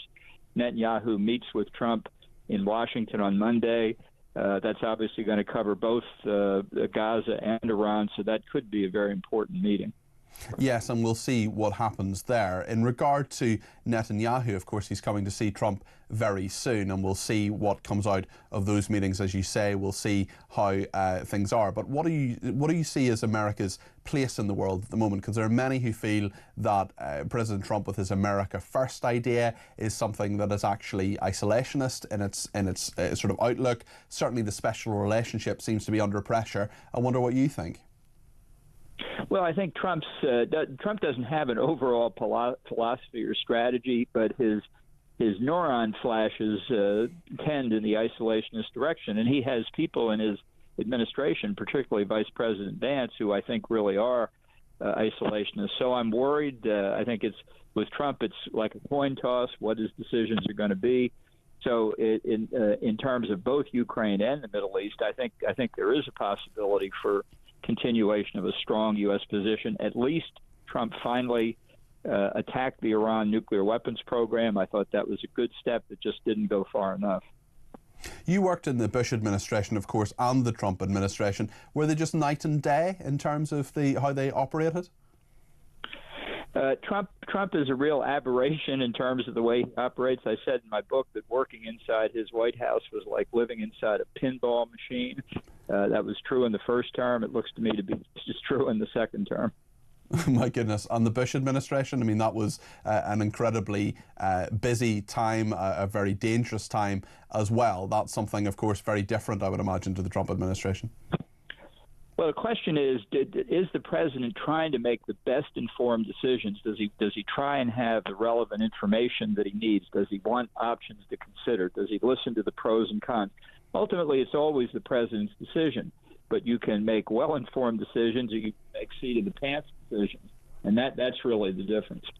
Ambassador Bolton, thanks for speaking to us on Talk today. That's John Bolton, the former National Security Advisor to Donald Trump. Less of a fan of the big beautiful bill than I thought he might be, but there we are. Very interesting perspective from him. We'll get Alan in Norfolk back on the line as promised, and we'll take more of your calls, texts, tweets, voice notes, however you want to communicate with us, smoke signals, telepathic messages. Let us know your thoughts on what John Bolton was saying there and anything else we're talking about today. 0344 499 1000.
Across the UK, on DAB+, on your smart speaker, on your smart TV, and on your side. This is Talk. Well, thank you to everybody who's got in touch. We're going to get to a couple of your calls, but annoyingly, Alan's not picking up his phone. Come on, Alan. We want you to get back on the air. I rudely interrupted you when John Bolton was there, but I want to play you now, actually. I want to show you some of the footage. I'll narrate it for those who are listening on the radio, of course, of French police slashing a migrant boat across the channel. Just be advised, some of you people watching, some of the people watching may find this footage distressing, but what's happening in this footage is that there are French police literally using knives to deflate a dinghy. There are people in life jackets who are on it. They're leaving the French coast, and the boat is slightly collapsing in terms of the air inside it is obviously coming out. So people can wade back to the shore. It's not as if anybody's drowning or anything. They can wade back to the shore. It's kind of waist height for a lot of this. There are children in there as well, women, mostly men, of course, as is usually the case. About 70% of those who come across by the government's own figures. And we're seeing French police actually deflating this quite large boat, actually, and these people getting off the boat, realising they're not going to get across the channel and coming back to the shore. Well, that has happened in the last day or so. That footage originally is from the BBC, who just happened to be there when it was happening. Interestingly, Macron, of course, is here next week. We expect that Keir Starmer may have some sort of deal to be announced with him. We'll find out what that is, and we'll talk about all of this actually in just a few minutes' time with Tony Smith. He's the former head of UK Border Force. So it's very interesting footage that has emerged. The big story today really is on Zara, politically anyway, is on Zara Sultana, the left-wing Labour MP. You may not have heard of her, but she's classic, you know, pro-Palestinian MP, you know, capitalism is terrible, and she's setting up her own party. Jeremy Corbyn may well be part of it. Peter in Croydon has some thoughts on this and has given me a ring on 0344 499 1000. Peter, what do you make of it? Diane Abbott is not joining, we know that. Well, I'm glad of that because, I mean, I've been watching gaffes, especially about the one about the police on LBC. I mean, that was awful. Do you know what? That was 8 years ago. That was 8 years ago that she had that gaff where she was asked, how much will this cost? She did sort of, it will cost. She didn't know. She didn't know. It was, you know, she couldn't add up. Absolutely, yeah. But no, I wanted to speak to, you know, the unions have got a big say, haven't they, when it comes to a Labour leader? They do, yeah. Right.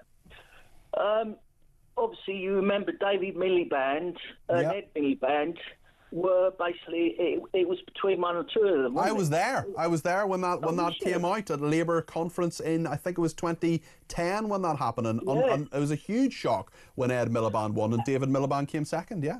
Well, I mean, David Miliband, I thought was much better. He'd be a much better leader. A lot of people did, and then David Miliband, you know, left politics to spend less time with his family. He went in America, didn't he? So I want to know is, obviously, when it comes to Raina, she's going to be the sweetheart, and the union's going to have a massive say, isn't she? Well, that's true, but Starmer got through the last time, so, I mean, a lot of people think it would be Angela Rayner. Do you really think she's the next leader of the Labour Party? Oh, no, God, no.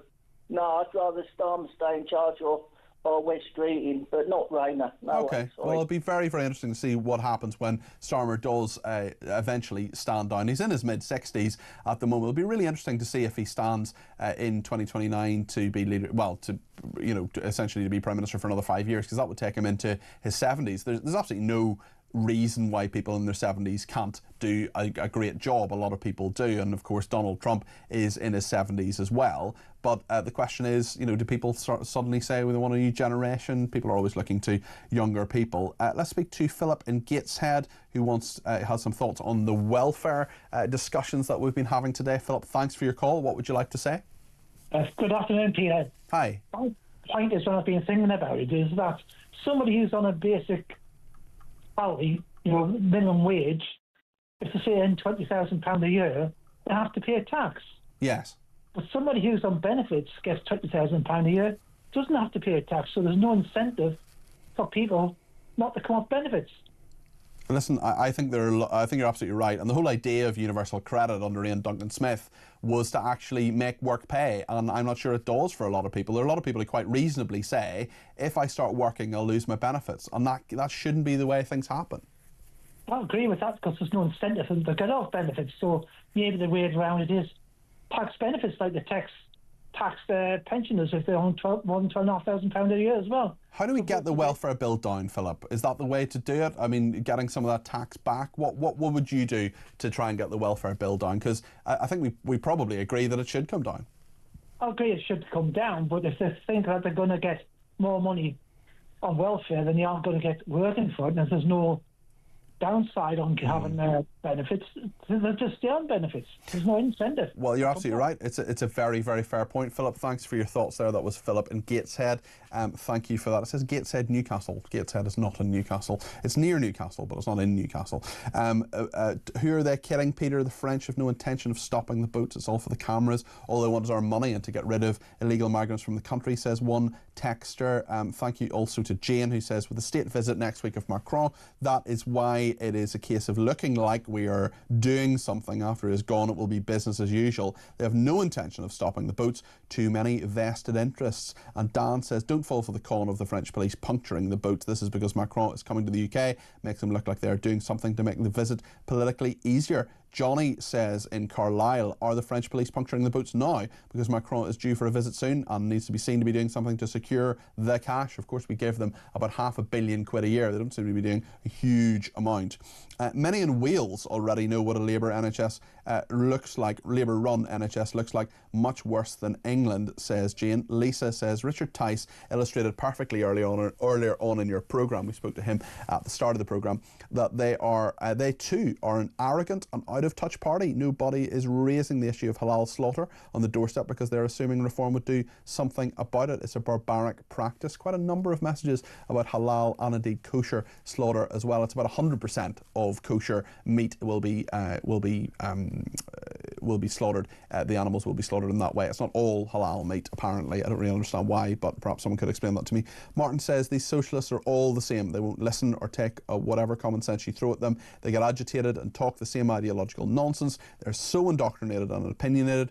They will always never change the way they think. Most of us grow out of it in our 20s. These people never grow up. Have a great show, keep up the good work and keep pushing common sense. Goodness knows we desperately need it, says Martin. Quite a lot of reaction to Matthew Hulbert as well. Sean says, I'm only on £32,000 a year and I want to pay less tax. Matthew Hulbert is a plank like Rob Williams.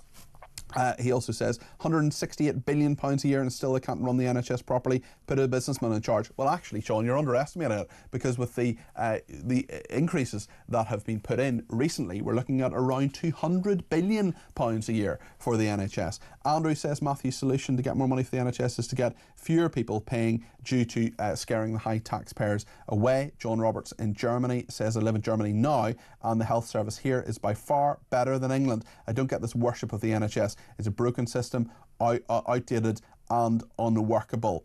Brian says, as someone that earns well above the national average, as someone who earns well above the national average, why should I keep paying more and more in tax? So the government can waste it. How often do we see that they write off hundreds of millions of pounds at the whims of ministers until they get their act of order? Why should we pay more, says Brian. Talking about them getting their act together there. Georgina has been in touch from London. It's given me a ring at 0344 499 1000. I think you have some thoughts on Zara Sultana, the Labour MP who set up this new party. Georgina, what do you make of this?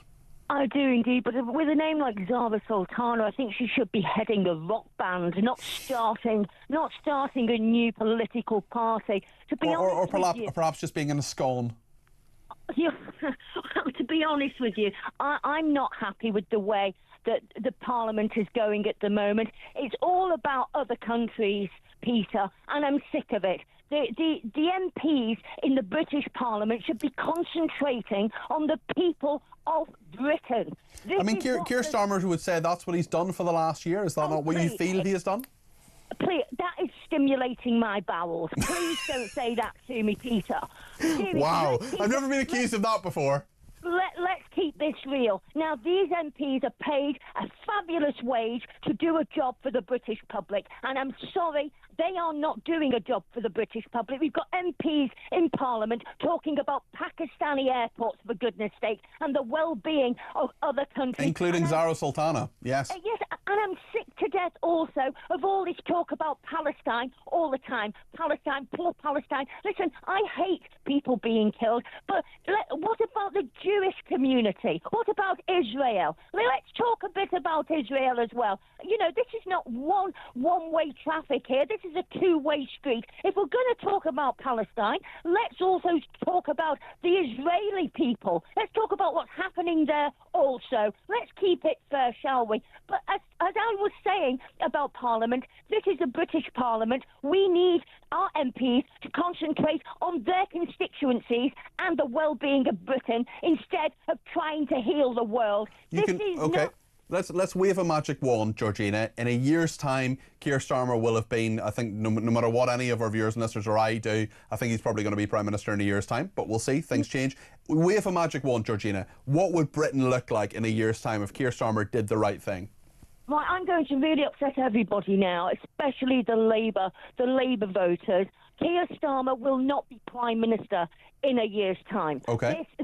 Because, I'll tell you for why, we have a Chancellor of the Exchequer who was crying her heart out behind Keir Starmer, and he had the audacity to say he didn't know. Well, I'm sorry, I don't believe that. And on the other hand, if he did know and didn't give a monkey's uncle, then the man, honestly, he can't see the wood for the trees. Okay. The Chancellor was crying because she knows in the autumn that she is going to have to raise taxes to fund this welfare bill that's just gone through. Yeah, it's lies, deceit and cloak and dagger from the off. And we, the British public, honestly, Peter, we have had enough of it already. We don't want any more. Stop the lies. Be honest if you can. I really don't think that any of them on the front bench have got honesty within them. I really don't.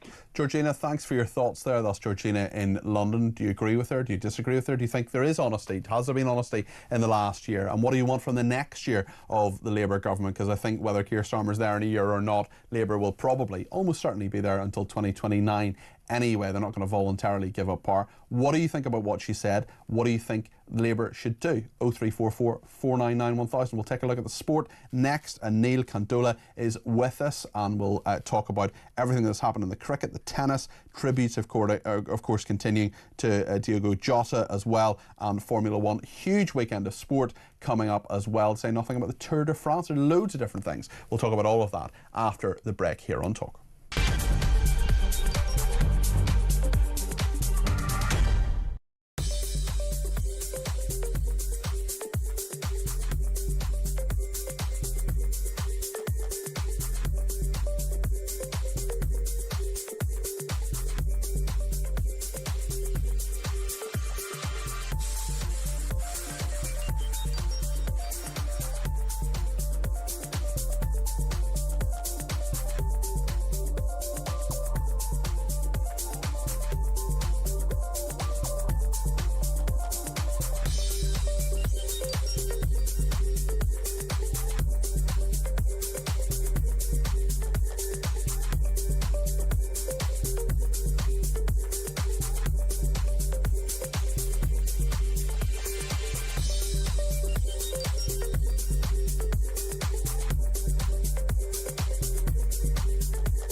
One year on. And it's already falling apart. We did it! Smash the people smuggling gangs. There is no deterrent. More and more migrants have come to Britain. I thought Starmer would definitely last the 4 or 5 years. Now I'm thinking 2 maximum. And it turns out that Keir Starmer had a wardrobe busier than David Beckham's. One explosive hour. U-turn after U-turn. I'm frightened about how bad they are. Absolute incompetence and deceit. 1 year of chaos. Only on Talk.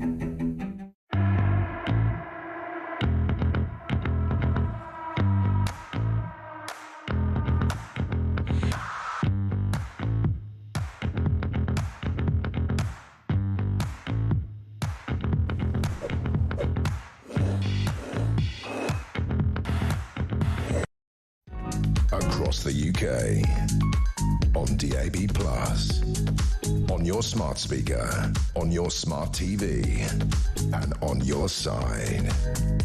This is Talk. Well, thank you to everybody who's been in touch, including an anonymous person who says the top 10% of earners in the UK pay 60% of the total tax revenue. I think it's more like 30%, to be really honest, but that's off the top of my head. This has always been the case. If we lose them and they're leaving, the country has a big problem. A growing population, a growing welfare cost and less revenue. This is basic economics, but Rachel from accounts is obviously unaware of this. She should have stayed in customer services, says this person. And Glenn in Colchester says, next time a contributor mentions the patriotic millionaires, ask them why they haven't set up to contribute to their own wealth fund that goes directly to public services, says Glenn in Colchester. Well, I think some of the patriotic millionaires have given a little bit of money, but not loads and loads and loads anyway. And I always say to people who say taxes should go up, write a cheque to HMRC, send it there. In fact, I'll deliver it myself. Right then, let's leave matters political and move to matters about something else, something which is... Sport Summary on Talk. Well, I'm delighted that Anil Kandola is with me, TalkSport presenter. Great to have you in the studio. How are you doing? Yeah, very good evening to you. I was just saying to you, wasn't I, just before we went on air, I'm a little bit tired, but considering your work rate, I am now not allowed to complain about well, anything. Well, it's a big weekend of sport anyway. Yes, There's plenty to look forward to. Another thrilling test match at Edgbaston. A mixed day for England's batsmen, though. However, they did have a mega partnership between Jamie Smith and Harry Brook. Bring us up to date. Yeah, sensational recovery, really. After collapsing 84, 5 wickets gone, thanks to that breathtaking 271-run partnership between Smith and Harry Brook, bringing the team to 355 for 5 at tea. They ended up being dismissed for 407 runs, which, considering the start of play, it was a little bit worrying. But yeah, that partnership was just phenomenal. You know, Jamie Smith scored blistering 157 off 80 balls. That was his first Test century over 150, with Harry Brook reaching 140. His 9th Test century. So it was just phenomenal, that partnership, and it's really put them back into things. And I think one thing to really consider now is India's bowling. They've struggled a little bit. Siraj did get the 2 early wickets, was Joe Root and Ben Stokes respectively, but I think the omission of Jasprit Bumrah from the side, of course, being rested in mind with the big one at Lords. After this one currently at Edgbaston, I think they're thinking about that. But of course, when you lose someone like Bumrah, even just for one test, it's going to be a big miss. He's the best in the world. So yeah, I think India's bowling will probably concern them more than anything. Let's go from southeast, from Birmingham to Wimbledon in southwest London, because it's been a good day for the Brits. Emma Raducanu against the world number 1. She's not been in action just yet, but tell us about Cardwell and Cameron Norrie as well. Yeah, Cardwell storms into the 4th round. The Brit overcame Diane Perry 6-4, 6-2. She was actually 4-1 down, only to go on to win 11 out of the next 13 games. This already marks her best Grand Slam run. A phenomenal day. And of course, after day 1, where there was a record amount of British players getting through to the 2nd round, it did take a little bit of a turn for the worse. But as you've already said, some great British stories there, as you've already alluded to. Emma Raducanu in action a little bit later on. In terms of the current holder, Alcaraz, he's in action at the moment. He's took the first set 6-1, I believe, against Jan Laud-Struff. So the sport, not just for Wimbledon, but everything, clearly we're ramping up nicely during this summertime. British Grand Prix this weekend as well. Tell us about who your hot tips are. Yeah, Silverstone. I think in terms of a little outsider, I do think Lewis Hamilton will always have a good race. He's notoriously associated with this one, his hometown, his home country, should I say. He's always performed very well, and he's actually in 3rd position when it comes to the race this weekend. Lando Norris is at the top. He topped the timesheets with a lap of 1:25, just with 0.2 faster than Ferrari's Charles Leclerc. So yeah, again, another massive thing to keep an eye out on F1. There's so much going on, and you always think, of course, in this country anyway, football dominates the headlines, but with the amount of sport that's going on, yeah. Tour de France this weekend as well. Exactly. So everyone's sport of choice. Whatever tickles your fancy, I'm sure we'll be able to cover it. Tributes continuing to be paid to the Liverpool striker Diogo Jota. He died in a car crash. This has just been absolutely devastating to so many people, not just Liverpool fans, but anybody who follows football, so many other people as well. First 7 pages of the Sun newspaper today paying tribute. Just that horrendous, very moving photograph of him and his family on his wedding day just 11 or 12 days ago, and those little children as well. Just tell us about how the football community and others have been reacting to this. Yeah, like you said, in terms of the football community, of course, the tribalism, the rivalry amongst fans is something that we always love, and that's what we thrive off, especially within football. But we've just seen from the reaction from all football fans, even non-footballing fans have paid their tributes. They've still continued to come in, and, you know, I'm very fortunate. I love my job. I work at talkSPORT most days, and I always thank my lucky stars that I get this job. But yesterday was actually one of my days off, and I've never been more grateful for having that day off, because it's just awful news, so unfortunate. And I've been listening to all the coverage over on talkSPORT, all of the tributes coming in, and I think talkSPORT have captured it brilliantly in terms of from ex-players to fans and everything in between. The pouring in of tributes to this young individual, 28 years old, newly married, as you've already alluded to there. You know, he had his whole life ahead of him, and to be tragically taken away is just nothing but heartbreaking. The tributes have continued as we would have expected. Jordan Henderson, his former captain, he was there today, I think, outside Anfield to lay some flowers, and he was being pictured very emotional. It's just so heartbreaking to see. And Mohamed Salah, you know, Liverpool's most iconic player of the last 10 years, he of course had some very good times with Jota on the pitch. He's released a statement on social media saying, "I'm truly lost for words. Until yesterday, I never thought there would be something that would frighten me of going back to Liverpool after the break." So it just shows how much of an impact, not just on the pitch, but away from it as well, Jota had. So thoughts and prayers, of course, go to his family at such a difficult time. Anil, thank you. That's Anil Candola there, talkSPORT presenter, joining us in the studio. And just before we go to the news, I have some breaking news, and that is that Palestine Action, the group, is set to be banned after a High Court judge refused to temporarily block it being designated as a terror group. We know, of course, that there were motions that went through both the House of Commons and House of Lords in the last couple of days designating it as a proscribed organisation, a terrorist organisation. There's been an attempt anyway, with the High Court refusing to temporarily block that. We will see what happens. There are, of course, charges in regard to what happened at Bryce Norton. We're going to be very careful about that. We don't want to prejudice the trial, but the grouping itself, Palestine Action, is now a proscribed grouping. There is no stay on that. We'll bring you the latest, of course, in the next hour, and we'll talk about that extraordinary footage of those boats being slashed by French police officers as Macron is coming to this country next week.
across the UK, on DAB+, on your smart speaker, on your smart TV, and on your side.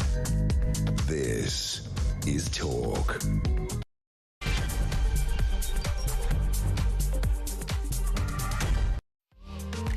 Well, a very good evening. This is Talk Drive. I'm Peter Cardwell. Lots to discuss between now and 7 o'clock, including that breaking news about Palestine Action. They're set to be banned after, and indeed prescribed as a terrorist organisation. This is a High Court judge refusing to temporarily block it being designated as a terror group. It's gone through the House of Commons and the House of Lords. Of course, there are criminal charges when it comes to what the group, in fact, put online itself, but what happened at RAF Bryce Norton.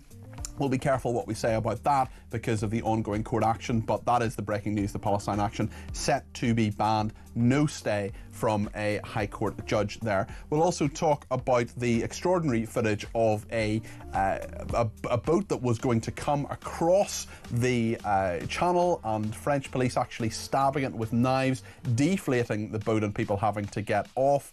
Just a caution there about distressing footage. If you are watching, I'll describe that video in just a second. We'll talk to Tony Smith as well, former head of UK Border Force.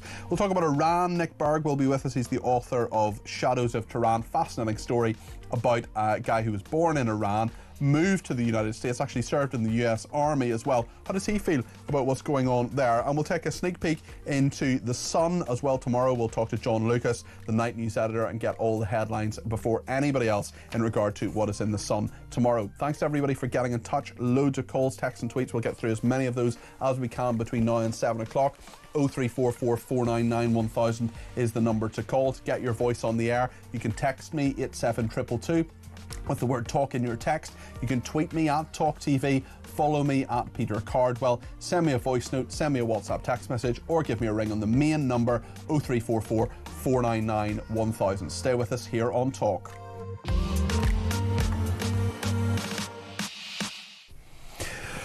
Well, tonight at 9 o'clock, in just 3 hours' time, all your favourite presenters and me will be commentating on the last year. We've put together a programme called 1 Year of Chaos because Keir Starmer has been Prime Minister for a year. This is what's coming up at 9 o'clock. The British people have spoken and they've said goodbye Rishi Sunak, hello Keir Starmer. When Labour won the landslide election, the loveless landslide, I was absolutely delirious. They're so happy you just couldn't believe it. We did it! I had the cold sweats. I sought some medical assistance. I just thought, it's going to happen. It has happened. Here we are. What's next? We will carry the responsibility of your trust as we rebuild our country. They were promising the world. And for 14 years, they sat in the wings, in the shadows. OK, so Labour's won the landslide. Who's going to be in the cabinet? I'm proud to serve as His Majesty's British Ambassador to the United States of America. I didn't think for 1 minute they'd have that idiot David Lammy as Foreign Secretary. We've got a business secretary who's never been in business. We've got Chancellor of the Exchequer that can't add up. It's got worse and worse and worse. I haven't even got to Angela Rayner, who's actually not as bad as everybody thought she might be because everybody else is so awful. It's literally an unmitigated disaster, hilariously so. Well, that's 1 year of chaos. It's going to be on between 9 and 10, and if you miss it, you can watch it on YouTube as well. So both on the telly and on the radio, 9 o'clock tonight. Various presenters on the station, Mike, Julia, Ian, and me as well. Oh, Alex, of course, you heard there. We will be talking about what has happened in the last year. 1 year of chaos tonight at 9 o'clock. And I should say that in an hour's time, Kevin O'Sullivan will be here between 7 and 9 in this studio, of course. And just reacting to that news, the Palestine Action set to be banned. This is after a High Court judge refused to temporarily block it being designated as a terror group. Tad Davidson in Cambridge has been in touch to say if the Home Secretary, Yvette Cooper, really wanted to prescribe something, she ought to start with the Labour Party. They are now the single most dangerous existential threat to the United Kingdom, in the opinion of Tad in Cambridge. Well, thank you for that message, Tad. Lots to discuss in terms of another thing that is causing many, many problems. Keir Starmer said he wanted to smash the gangs. He wanted to do what Rishi Sunak didn't, stop the boats by smashing the gangs. Well, extraordinary bit of footage. Just a warning, there may be some distressing content if you're watching on the screen. Let me describe it to you as fairly as I can if you're listening, as many of our people are, of course. Slash the boats. This is French police using knives to slash a small boat. It's not that small. There are quite a number of people on it, mostly men, and some women and children as well, mostly men, I would say maybe even 90% men. And what the French police are doing is wading into the water up to roughly waist height and puncturing the boat, making sure that it cannot leave the shores of France, and instead those people, it's being made very, very clear to them, they've got to get off this collapsing dinghy, get out and get back to the shore because they won't be able to get past the channel. Now, is this a publicity stunt? Is this something that happens very frequently? Or is this something that the French police are just doing because Emmanuel Macron is coming across next week and we think there might be some sort of deal or announcement in regard to stopping the boats, in regard to smashing the gangs? We already pay France about £500 million in regard to what they're doing. They tell us anyway, that they are stopping about 50% of the migrants coming across. Let's get into this now with Tony Smith, who's the former head of the UK Border Force. Tony, what do you make of this footage? Is this something that happens often, or is this a new thing? Evening, Peter. Well, I don't know if it's new or not. I mean, my sources tell me that it has happened before, but we haven't seen these sorts of pictures, Peter. That you know that. What an extraordinary coincidence that the BBC's cameras were there just as it happened. Yeah, I share your your concerns about that, Peter, because as you say, we've got a big summit coming up. There have been various announcements, haven't there, coming out from the government over the last week or two about breakthroughs with the French. But, you know, the French police, ever since this started in 2017, have said we're not going to get our feet wet. And yet we did see a couple of weeks ago them wading in and trying to do something. They didn't actually do anything on that occasion. But this occasion... There was pepper spray, wasn't there, fired at people at that stage? Yeah. You know, they're actually, your pictures, you know, and obviously everyone can't see this on your show, but I mean, the pictures that, you know, they need to look on YouTube when they get home to see the knives, you know, they're slashing these dinghies, which is a good tactic. These are airfield dinghies, and they have done that on the beach before, and it completely disables the vessel. But of course, having it in water, you know, is a bit more dangerous. And it was very, very crowded. So it is dangerous, but it's even more dangerous to let them go because, you know, people are drowning. And I've heard stories of the French taking the corpses off and letting the boat carry on to England, which is bizarre. So I'm glad they're doing something, Peter, but I think it's too early. I think you're right to be a little bit, you know, sceptical about it.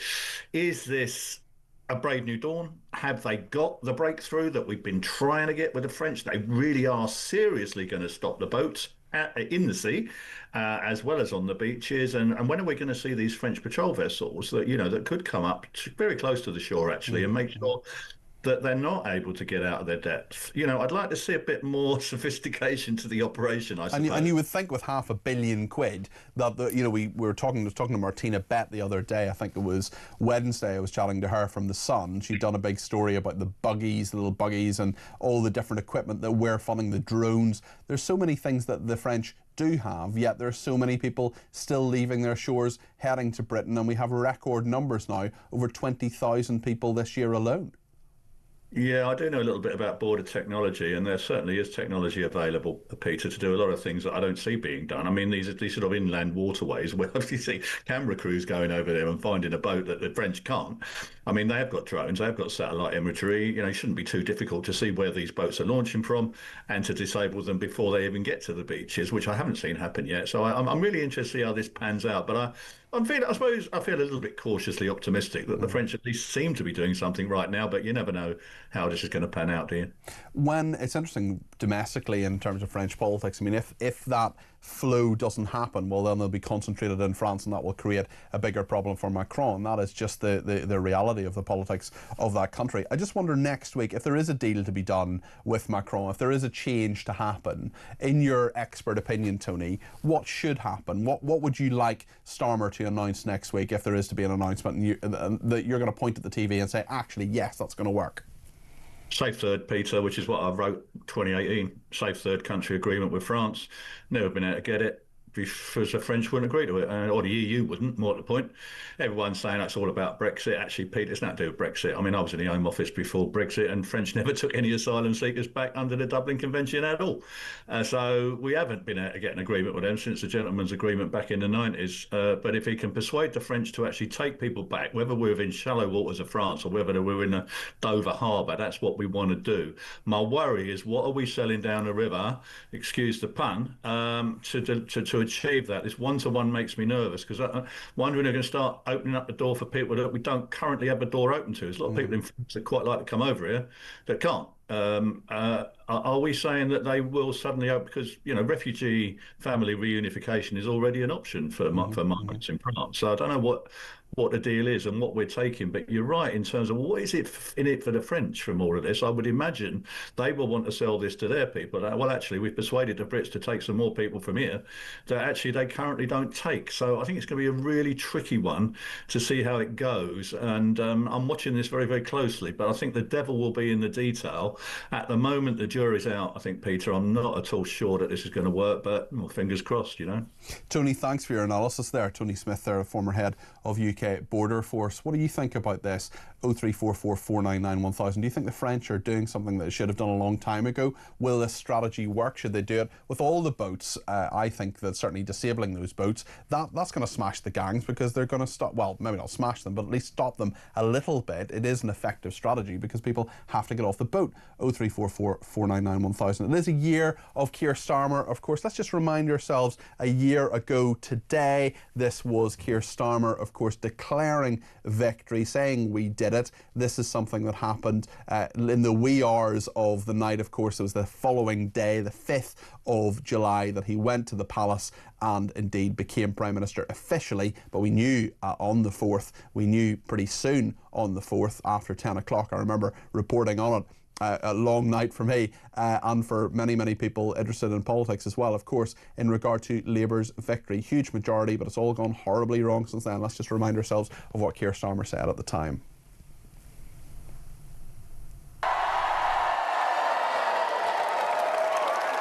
You campaigned for it, you fought for it, you voted for it, and now it has arrived. Change begins now.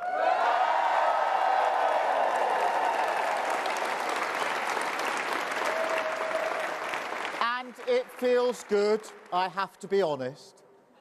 4.5 years of work changing the party.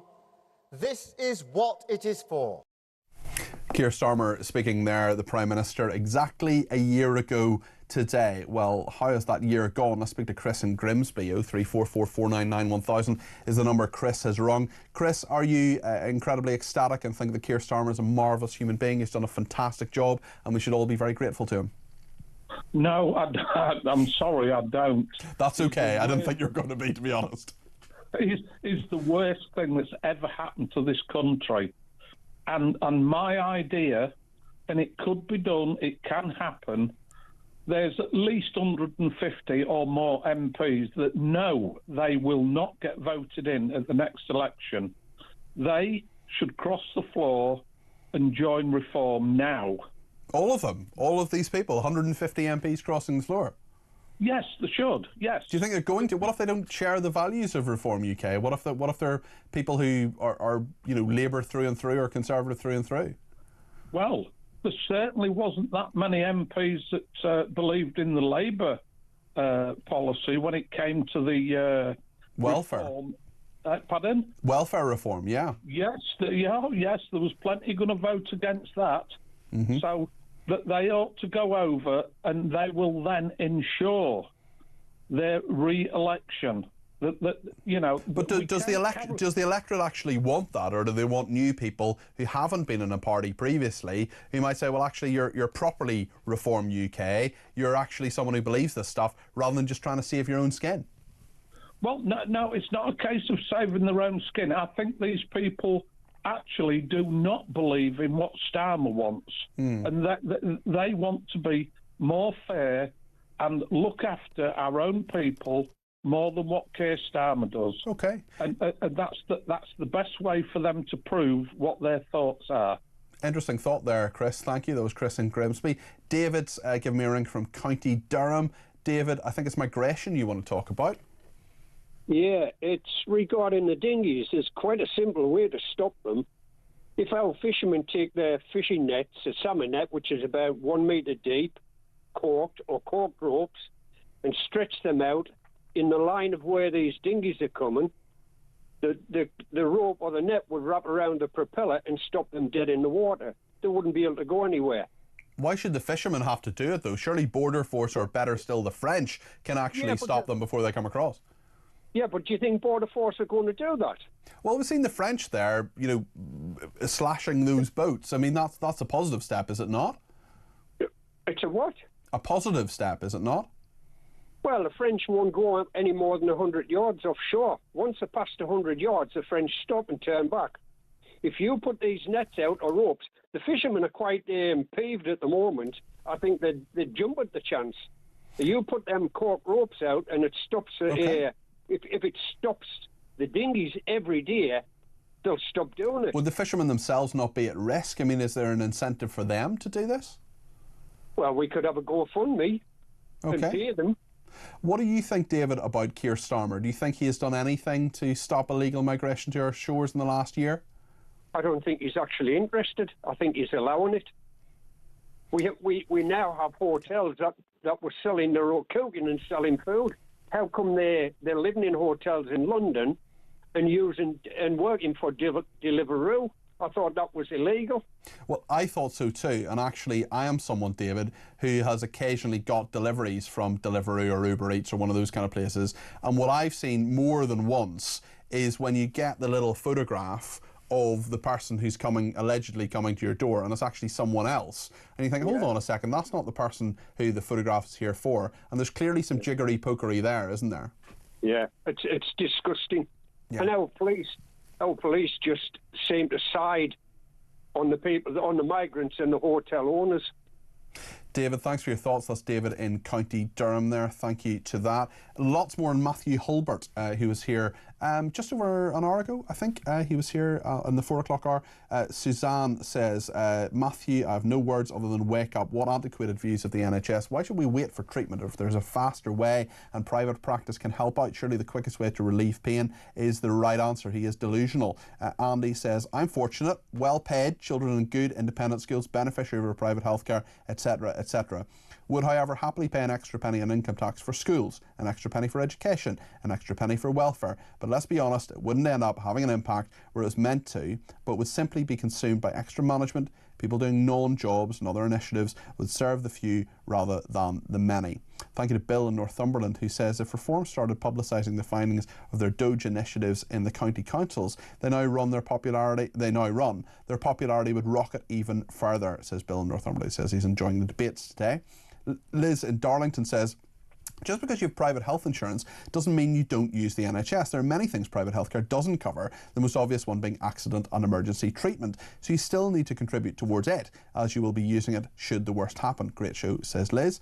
Roy in Gloucester, Peter, 100% agree about tax relief for single people. I've been single all my life. I've never claimed a single benefit or had children. Great idea, but it will never happen. Great show, says Roy. Well, Roy, thank you. There is, of course, a single person's discount on council tax. It's about 25% in council tax, but no other discounts on any other taxes. And yeah, we're all paying for things we don't use. Look, I don't think I should necessarily pay for Trident, but I get that Trident is a thing. The government has decided that that's there. I don't really see how it's a deterrent, but some of my taxes go towards that. But yes, I think there are people paying, less tax to get a whole lot more, as is the case for many, many people who are watching and listening to the programme today. Jamie says the problem with Starmer and Reeves is there's no charisma or ability to do politics.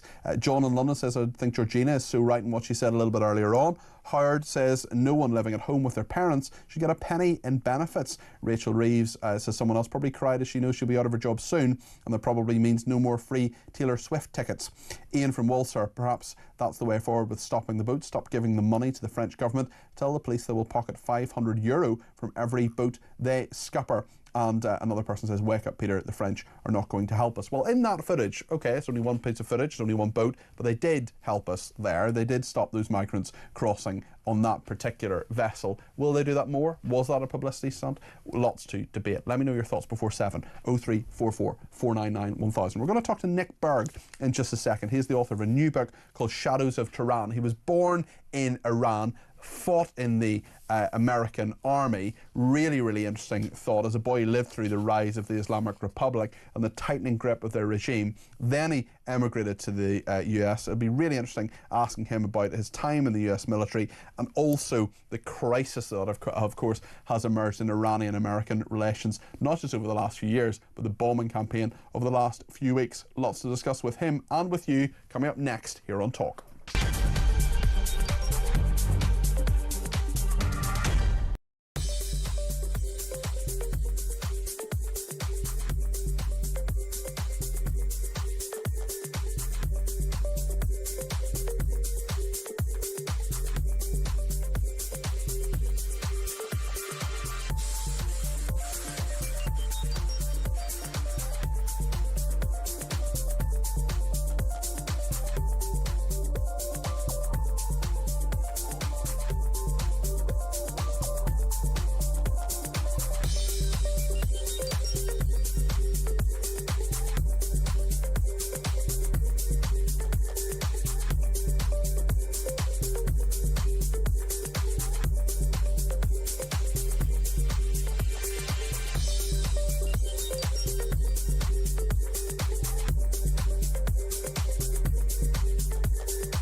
One year on.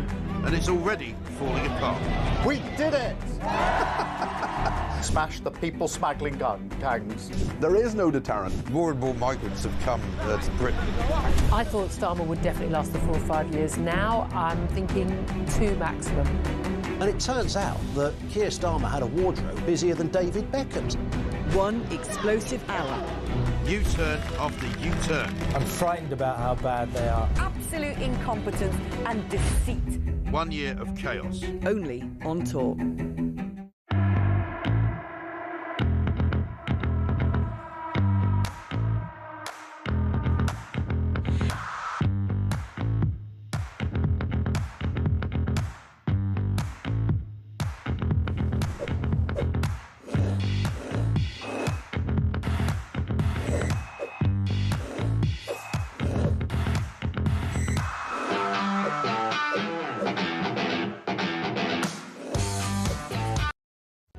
Across the UK, on DAB+, on your smart speaker, on your smart TV, and on your side.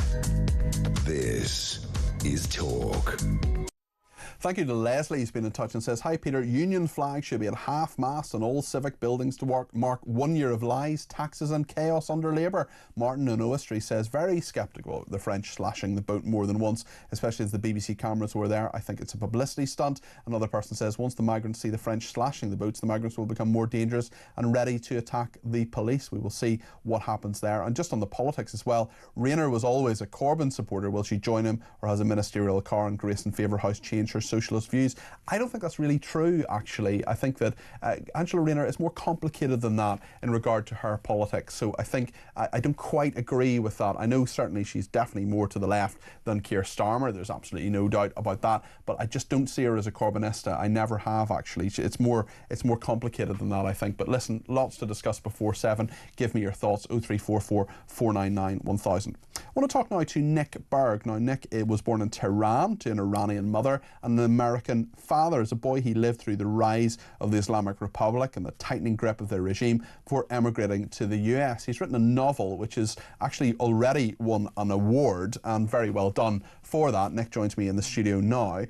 Why have you decided to write a novel about your story rather than telling it as sort of an autobiography, essentially? Because it is an extraordinary story, serving in the US military, you know, having lived and born and lived in Iran and seen the rise of the Ayatollah.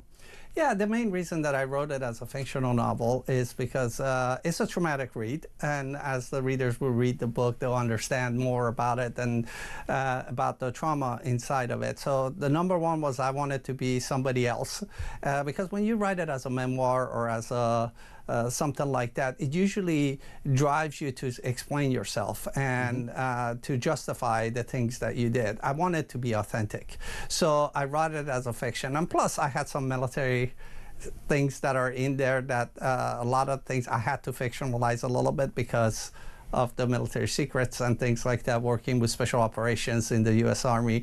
So it couldn't all be true. So tell me a bit about growing up in Iran, leaving, joining the military. Just talk me through your personal story a little bit. Yeah, so growing up in Iran, my dad came to Iran from Vietnam, and his ship, he was a naval intelligence officer, and his ship docked in Iran, and he met my mom, and they got married. And then he left Iran when I was 7 years old, right before the revolution, and I didn't see him until 35 years later in Las Vegas. Wow. Yes. And then find out that he was actually working for the CIA the whole time. And he was actually a CIA agent, and he needed a family as a cover in Iran at the time. So that's... What was that like for you to find that out? Actually, with my military experience and being in the special operations, I kind of understood him. I really understood him as he was a patriot of the U.S. and all he cared about was his job and how he could do his job well. So I kind of understood him. Now, my sister is a different story. She had a really hard time with it, but for me, it was good. So how old were you when you left, and what was happening in Iran when you left Iran? So when I left Iran, I was 19. This was after the revolution had happened, the American hostage thing that had happened, the Iran and Iraq war was already way into the Iran and Iraq war. I got drafted into the Iranian military, actually, for about 6 months. I got picked up off the street and sent to the front lines. Wow. And there can't be too many people who serve in the Iranian military and the American no, there's not that many, yeah. So when you were bringing some of that knowledge, presumably, to America, how did you get to America? How did that actually happen? Could you just leave? No, I had to. So I was working against the Islamic government, and my execution note was out, so I had to escape through the border with Turkey and went to Turkey. I was already an American citizen because my father was American, so I escaped to Turkey and basically went and to the U.S. consulate in Izmir and basically said, I need a passport. So they gave me my passport. You essentially defected. Well, kind of, because... To a degree. Yeah. Although you, of course, had an American citizenship. Then you served in the U.S. Special Operations as well. Yes. In as much as you can tell us about that, there's some things I'm sure you'll never reveal about that, but give us an idea about what you did and how you served America. So I was in the Special Operation for about 11 years. I started as an infantry soldier, and the year after I joined was the first Gulf War that happened.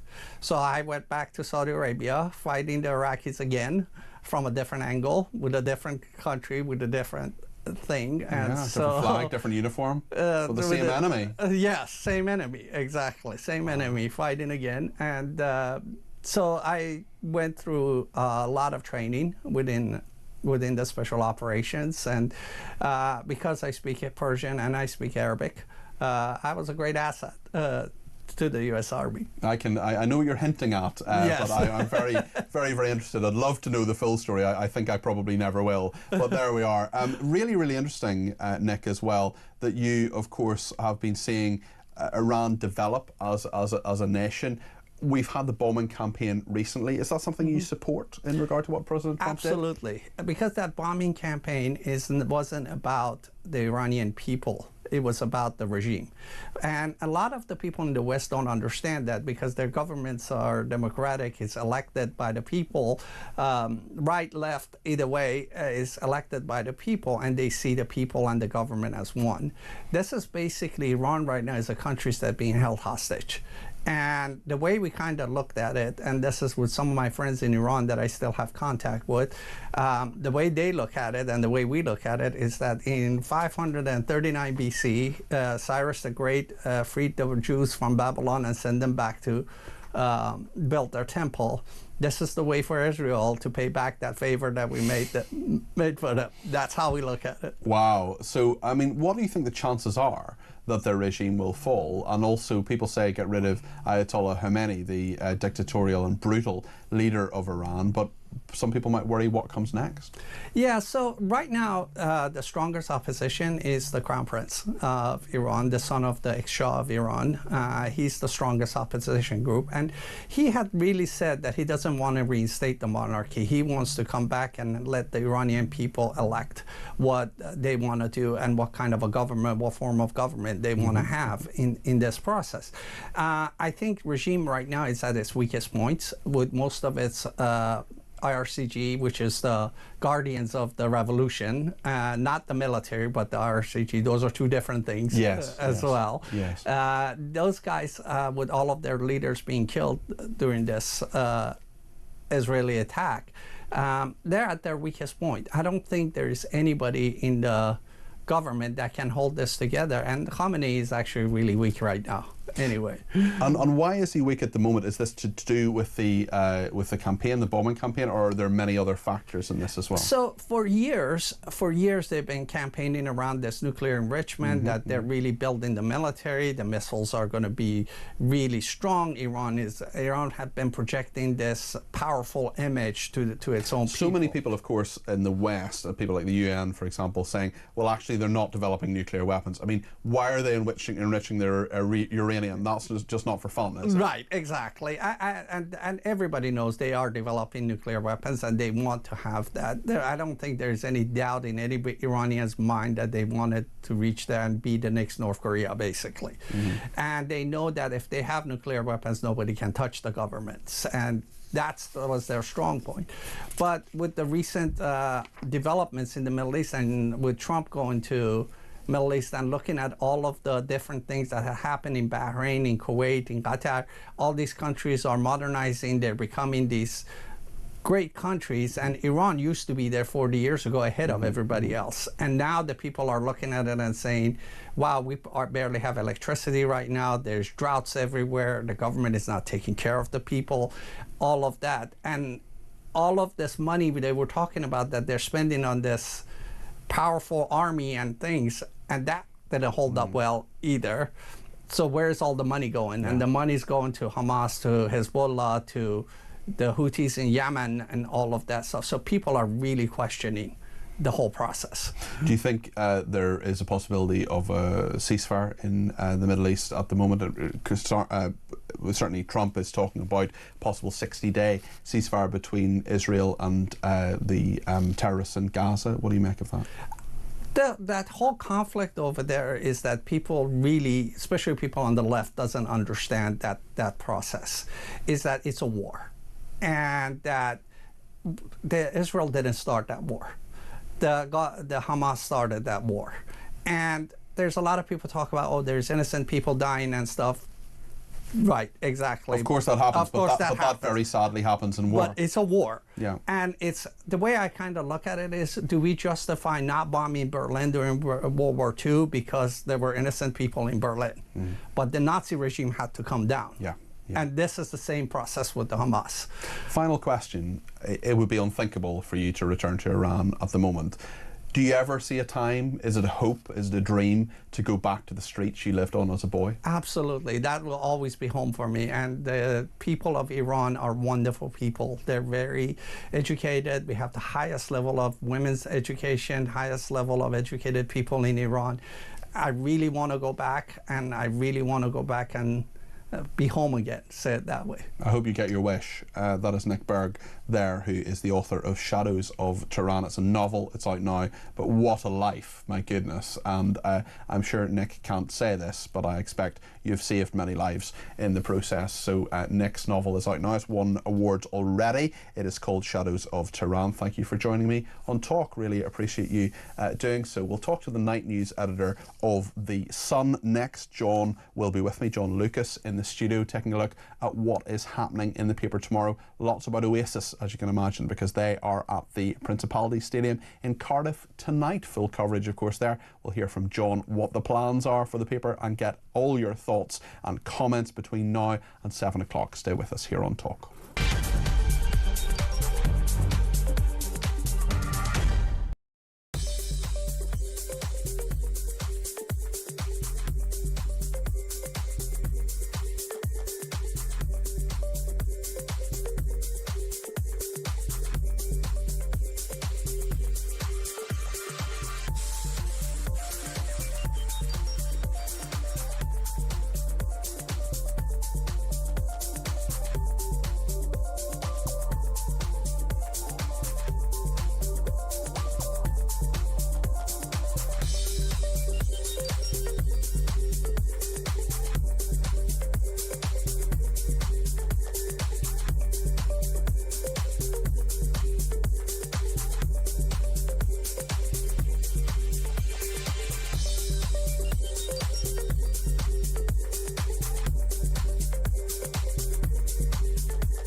Across the UK, on DAB+, on your smart speaker, on your smart TV, and on your side. This is Talk. Just some breaking news on Palestine action. Their co-founder Huda Amori has said her lawyers will seek an urgent appeal to prevent what she called a dystopian nightmare after a High Court judge refused to temporarily block the group being designated as a terror organisation from midnight tonight. Funny they want to use the courts to stop them being designated a terrorist organisation, yet they appear anyway, and I know there are charges in this case, so I'll be very careful what I say, but they put the footage online of going into RAF Bryce Norton. It'll be very interesting to see what happens. We'll bring you any updates, of course, between now and 7. Kevin's here between 7 and 9, and then don't forget a year of chaos between 9 and 10. All your favourite presenters, all the top presenters on the station, and me will be giving their analysis of what has happened over the last year. Now, let's go to John Lucas. He's night news editor of The Sun. Hello, sir. Hello. How you doing? Oasis kicking off their 1 billion reunion tour tonight in Cardiff. Full coverage in The Sun tomorrow, of course. That's it. So a couple of hours to go. This is the biggest rock and roll reunion, quite possibly of all time.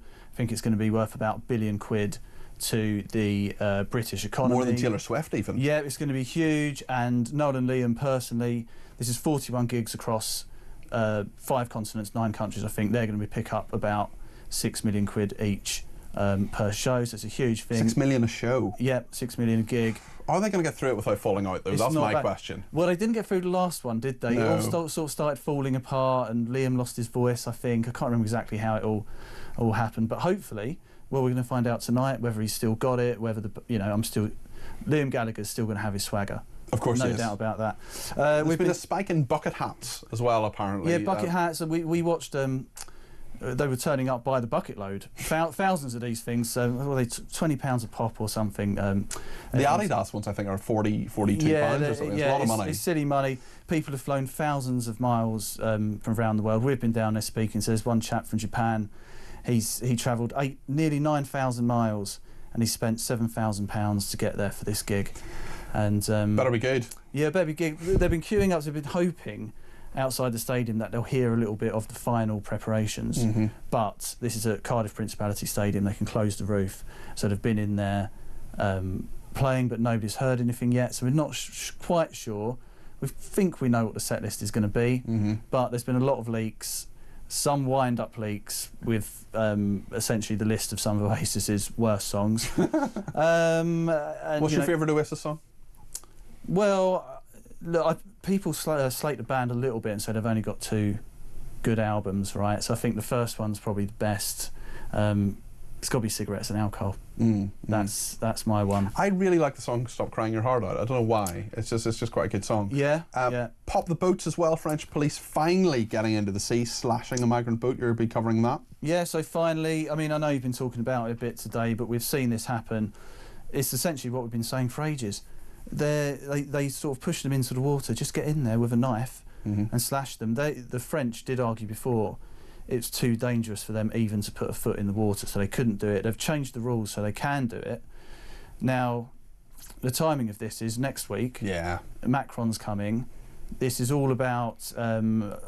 It's partly about the funding that we've been helping them with. To £500 million a year. Yeah. Yeah, and what we want them to do is obviously do this more often, because they did it today. That's great, but other boats still came across. We want them to intercept these boats slightly off the coast. And now they're saying in the next few weeks they'll change the rules to do this. But obviously the proof will be in the pudding. It's going to be 21,000, I'm sure, by tomorrow. Migrants. Oh yeah, and it'll be really interesting to see what happens with all of that. But all I would say, John, in regard to Macron coming over next week, just because you're cynical doesn't necessarily mean you're wrong on that Absolutely. one. Another great headline from the Sun: "No day for the jackal." What's the story behind this? Yeah, so this is a woke Labour council. So this is York, and they're having their Armed Forces Day celebrations tomorrow, but they've banned all military vehicles from taking part. And this includes the Jackal vehicle that belongs to the York's Queen's Own Yeomanry. So, we like to think we're the Armed Forces paper, so we take a special interest in this. This is our defence editor, Jerome Stark, is dug this one great out. Man. And it's quite surprising. You think York is very famous military. It's one of the old. It might be the oldest garrison town. It's got the Royal Yorkshire Regiment at its heart, and this is a Labour council, and they said that the sight of military vehicles on the street could cause upset and protest by locals. Well, even the army's weighed in on this and said it's ridiculous. Hold on, if you're coming to see a military parade, you're going to expect to see both people and equipment, but people could be offended by this. I mean, when have we started thinking that being offending people is, just because I could be offended by your tie? It's a load of nonsense. Absolutely, and I thought it's very nice, but it's a lovely tie. And obviously they point out that not the council, the veterans point out. Well, look, if it wasn't for this equipment and these vehicles, you wouldn't be able to have protests. That's, of course, that's defending what our freedom. That's what we've done, and so it's an outrage. I think that's going to make a lot of our readers quite. I think it probably is. I can imagine talking about that. I'm on tomorrow between 10 and 1. I can imagine that as a story that we will be talking about. We'll be reflecting on Oasis as well, no doubt. Another great headline: "Come wine with me." A quarter of dinner party guests offending hosts by refusing to eat food because they're on Ozempic or those kind of jabs. I can honestly say I don't think I've ever offended a host by not eating the dinner put in front of me, it must be said. But some people are. Yeah, absolutely. Well, the beef Wellington's out apparently. Right. At these dinner parties, I don't know if I don't get invited to too many of them, but not too many in Islington anyway, I can tell you. Yeah, but so many people are on all these jabs now. Yeah. You want smaller portions. You lose your appetite, and when they're turning up to dinner parties, they're just pushing the food around the plate, and and insulting their hosts. So as many as 80% of people who are doing these jabs now say they've completely fallen out of love with food and drink as well. And we've got some suggestions for what you can have. So you can have a fresh fruit salad, a very small fillet steak with some greens, frozen berries. It all sounds very boring. It's very, very boring. Yeah. I think, you know... I had an appointment with my GP the other day. She asked me if I was on Ozempic. I said, I'm sorry, are you suggesting I need to be? But she was certainly, she was checking the health and so on. But there are loads of people on these drugs now, and this is having an effect on how we live our lives. I think there's 1.5 million Brits are now on these things. It's a lot of money. So yeah, but it's killing people's fun and appetites. Absolutely. I can honestly say, I don't know if you ever come across John Craig, the chief political correspondent at Sky News. I used to work with him, and he wrote an article about various people, including me, after we went into political careers. I worked as a special advisor for 3.5 years, and he said Peter Cardwell has an appetite to match his beefy physique. Oh. That was 9 years ago, and I've never forgiven him. So there we go. John, thank you very much.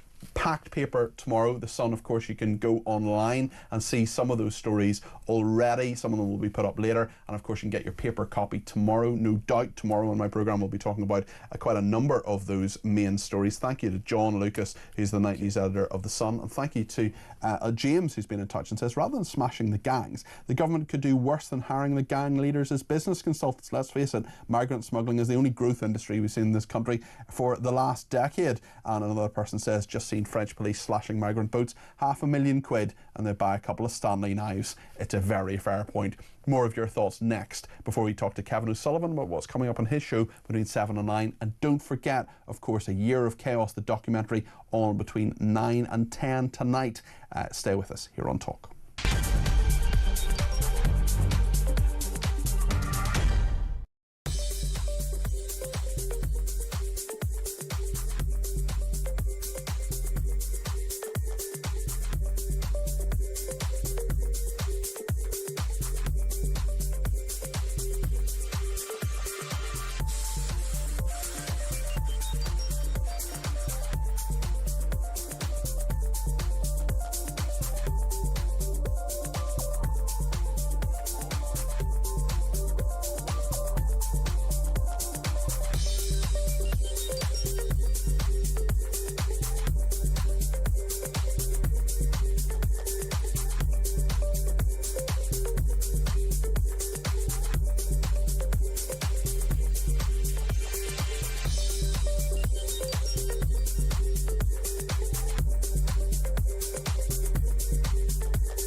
One year on.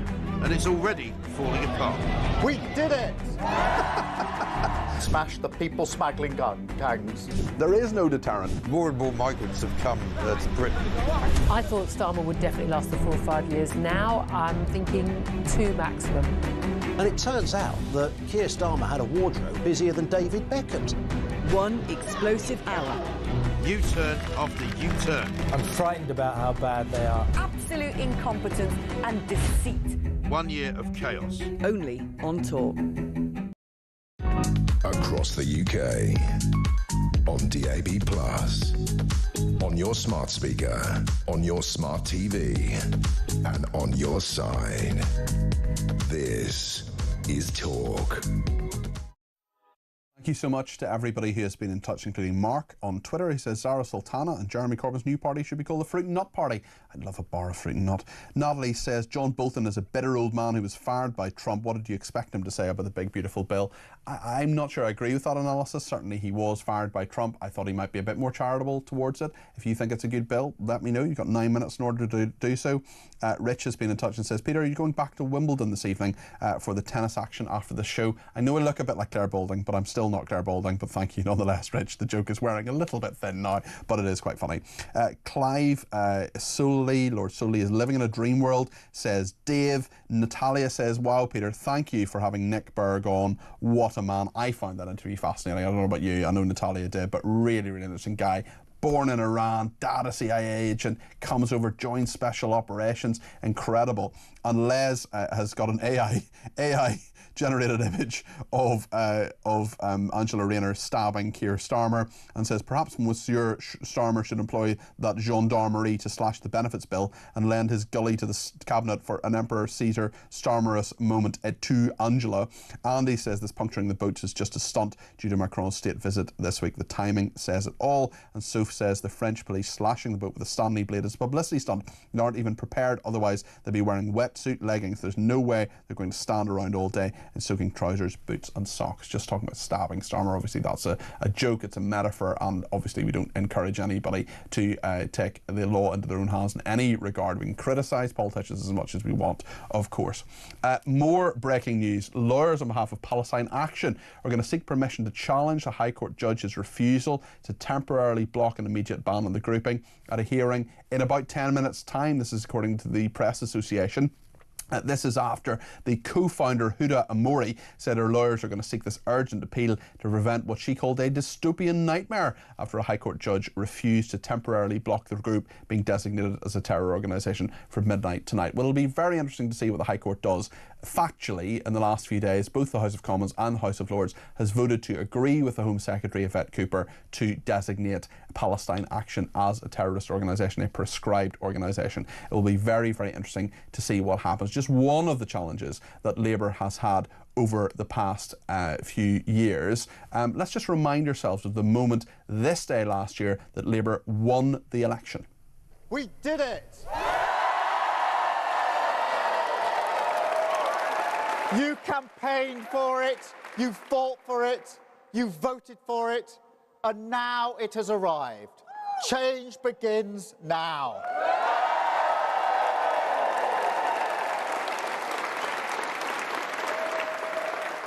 And it feels good, I have to be honest.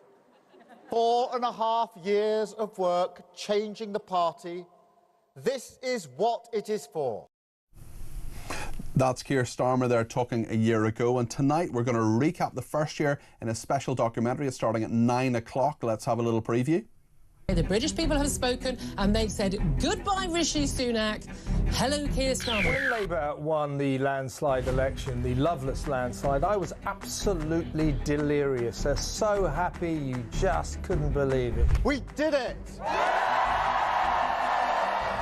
I had the cold sweats. I sought some medical assistance. I just thought, it's going to happen. It has happened. Here we are. What's next? We will carry the responsibility of your trust as we rebuild our country. They were promising the world. And for 14 years, they sat in the wings, in the shadows. OK, so Labour's won the landslide. Who's going to be in the cabinet? I'm proud to serve as His Majesty's British Ambassador to the United States of America. I didn't think for 1 minute they'd have that idiot David Lammy as Foreign Secretary. We've got a business secretary who's never been in business. We've got Chancellor of the Exchequer that can't add up. It's got worse and worse and worse. I haven't even got to Angela Rayner, who's actually not as bad as everybody thought she might be, because everybody else is so awful. It's literally an unmitigated disaster, hilariously so. Well, that is 1 year of chaos. It's going to be on Talk at 9 o'clock this evening. What just happened has still been recorded for this week. Fear not, you can watch it at other times, but 1 year of chaos will be on at 9 o'clock. I've taken part in it. Ian Collins, Mike Graham, Alex Phillips, of course, and the man of the moment in the studio at the moment. The main thing is I'm in. The main thing is Kevin said it. I mean, that's what's going to sell it here, isn't it? That's the money shot, yeah, me. Yeah, what just happened, everybody will be available on YouTube tomorrow morning around about 9:30, and then you can watch it anytime you like. Yeah, I mean... You know, I mean, this. I've seen this document. It's great. It really is, and it does sum up a year that, even by our worst predictions, we couldn't have predicted. And what a kind of symbol of this 12 months of utter catastrophe, utter chaos.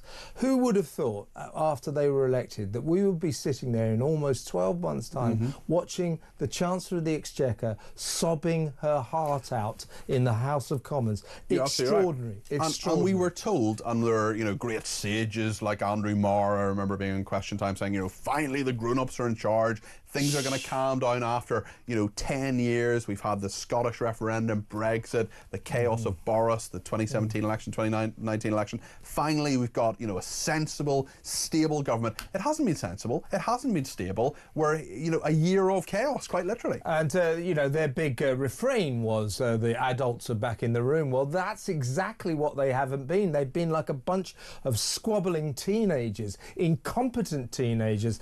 And that's the worst thing about this government. I keep saying this. People like you and I were always predisposed to say, well, let's have a go at Labour. They're the government now. We're not particularly left-leaning, so we're going to have a go at them politically. We're going to have a go at this lot. That's the way it goes. That's the way in political journalism the cookie crumbles. But what's happened in these 12 months, this isn't now about politics. This isn't what terrifies me about this government. It's not their politics, it's their competence or lack thereof. They are utterly incompetent. Well, it's really interesting you mention that, Kevin, because a senior person in the Sunak number 10 said to me on one occasion, I don't think the Sunak gave this either, but he said the two things you need to give an electorate are competence and hope.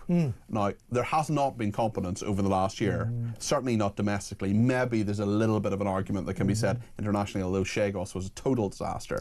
But if we're looking at hope, there was no hope. And even from day one, Keir Starmer didn't say, right, New Dawn is broken, has it not, like Tony Blair. It's all, it's going to take a while, but we're going to get there. These sunlit uplands are there. There was no optimism at all. Well, do you remember, him and Rachel started giving these doom and gloom speeches. Yeah. Oh, the trouble we're in. It's worse than we thought. And then, actually, that was one of his early U-turns. After about a month, he said, oh, we shouldn't have been so gloomy when we started. I love all this. He did this big interview with The Observer last week. We're saying, oh, I shouldn't have done this, shouldn't have done that, shouldn't have done that. It's as if he has no agency, as if he has no control. Anyway, listen, a year of chaos, 9 o'clock. What's come up in your programme in the next couple of hours? Oh, we're going to be doing a year of chaos.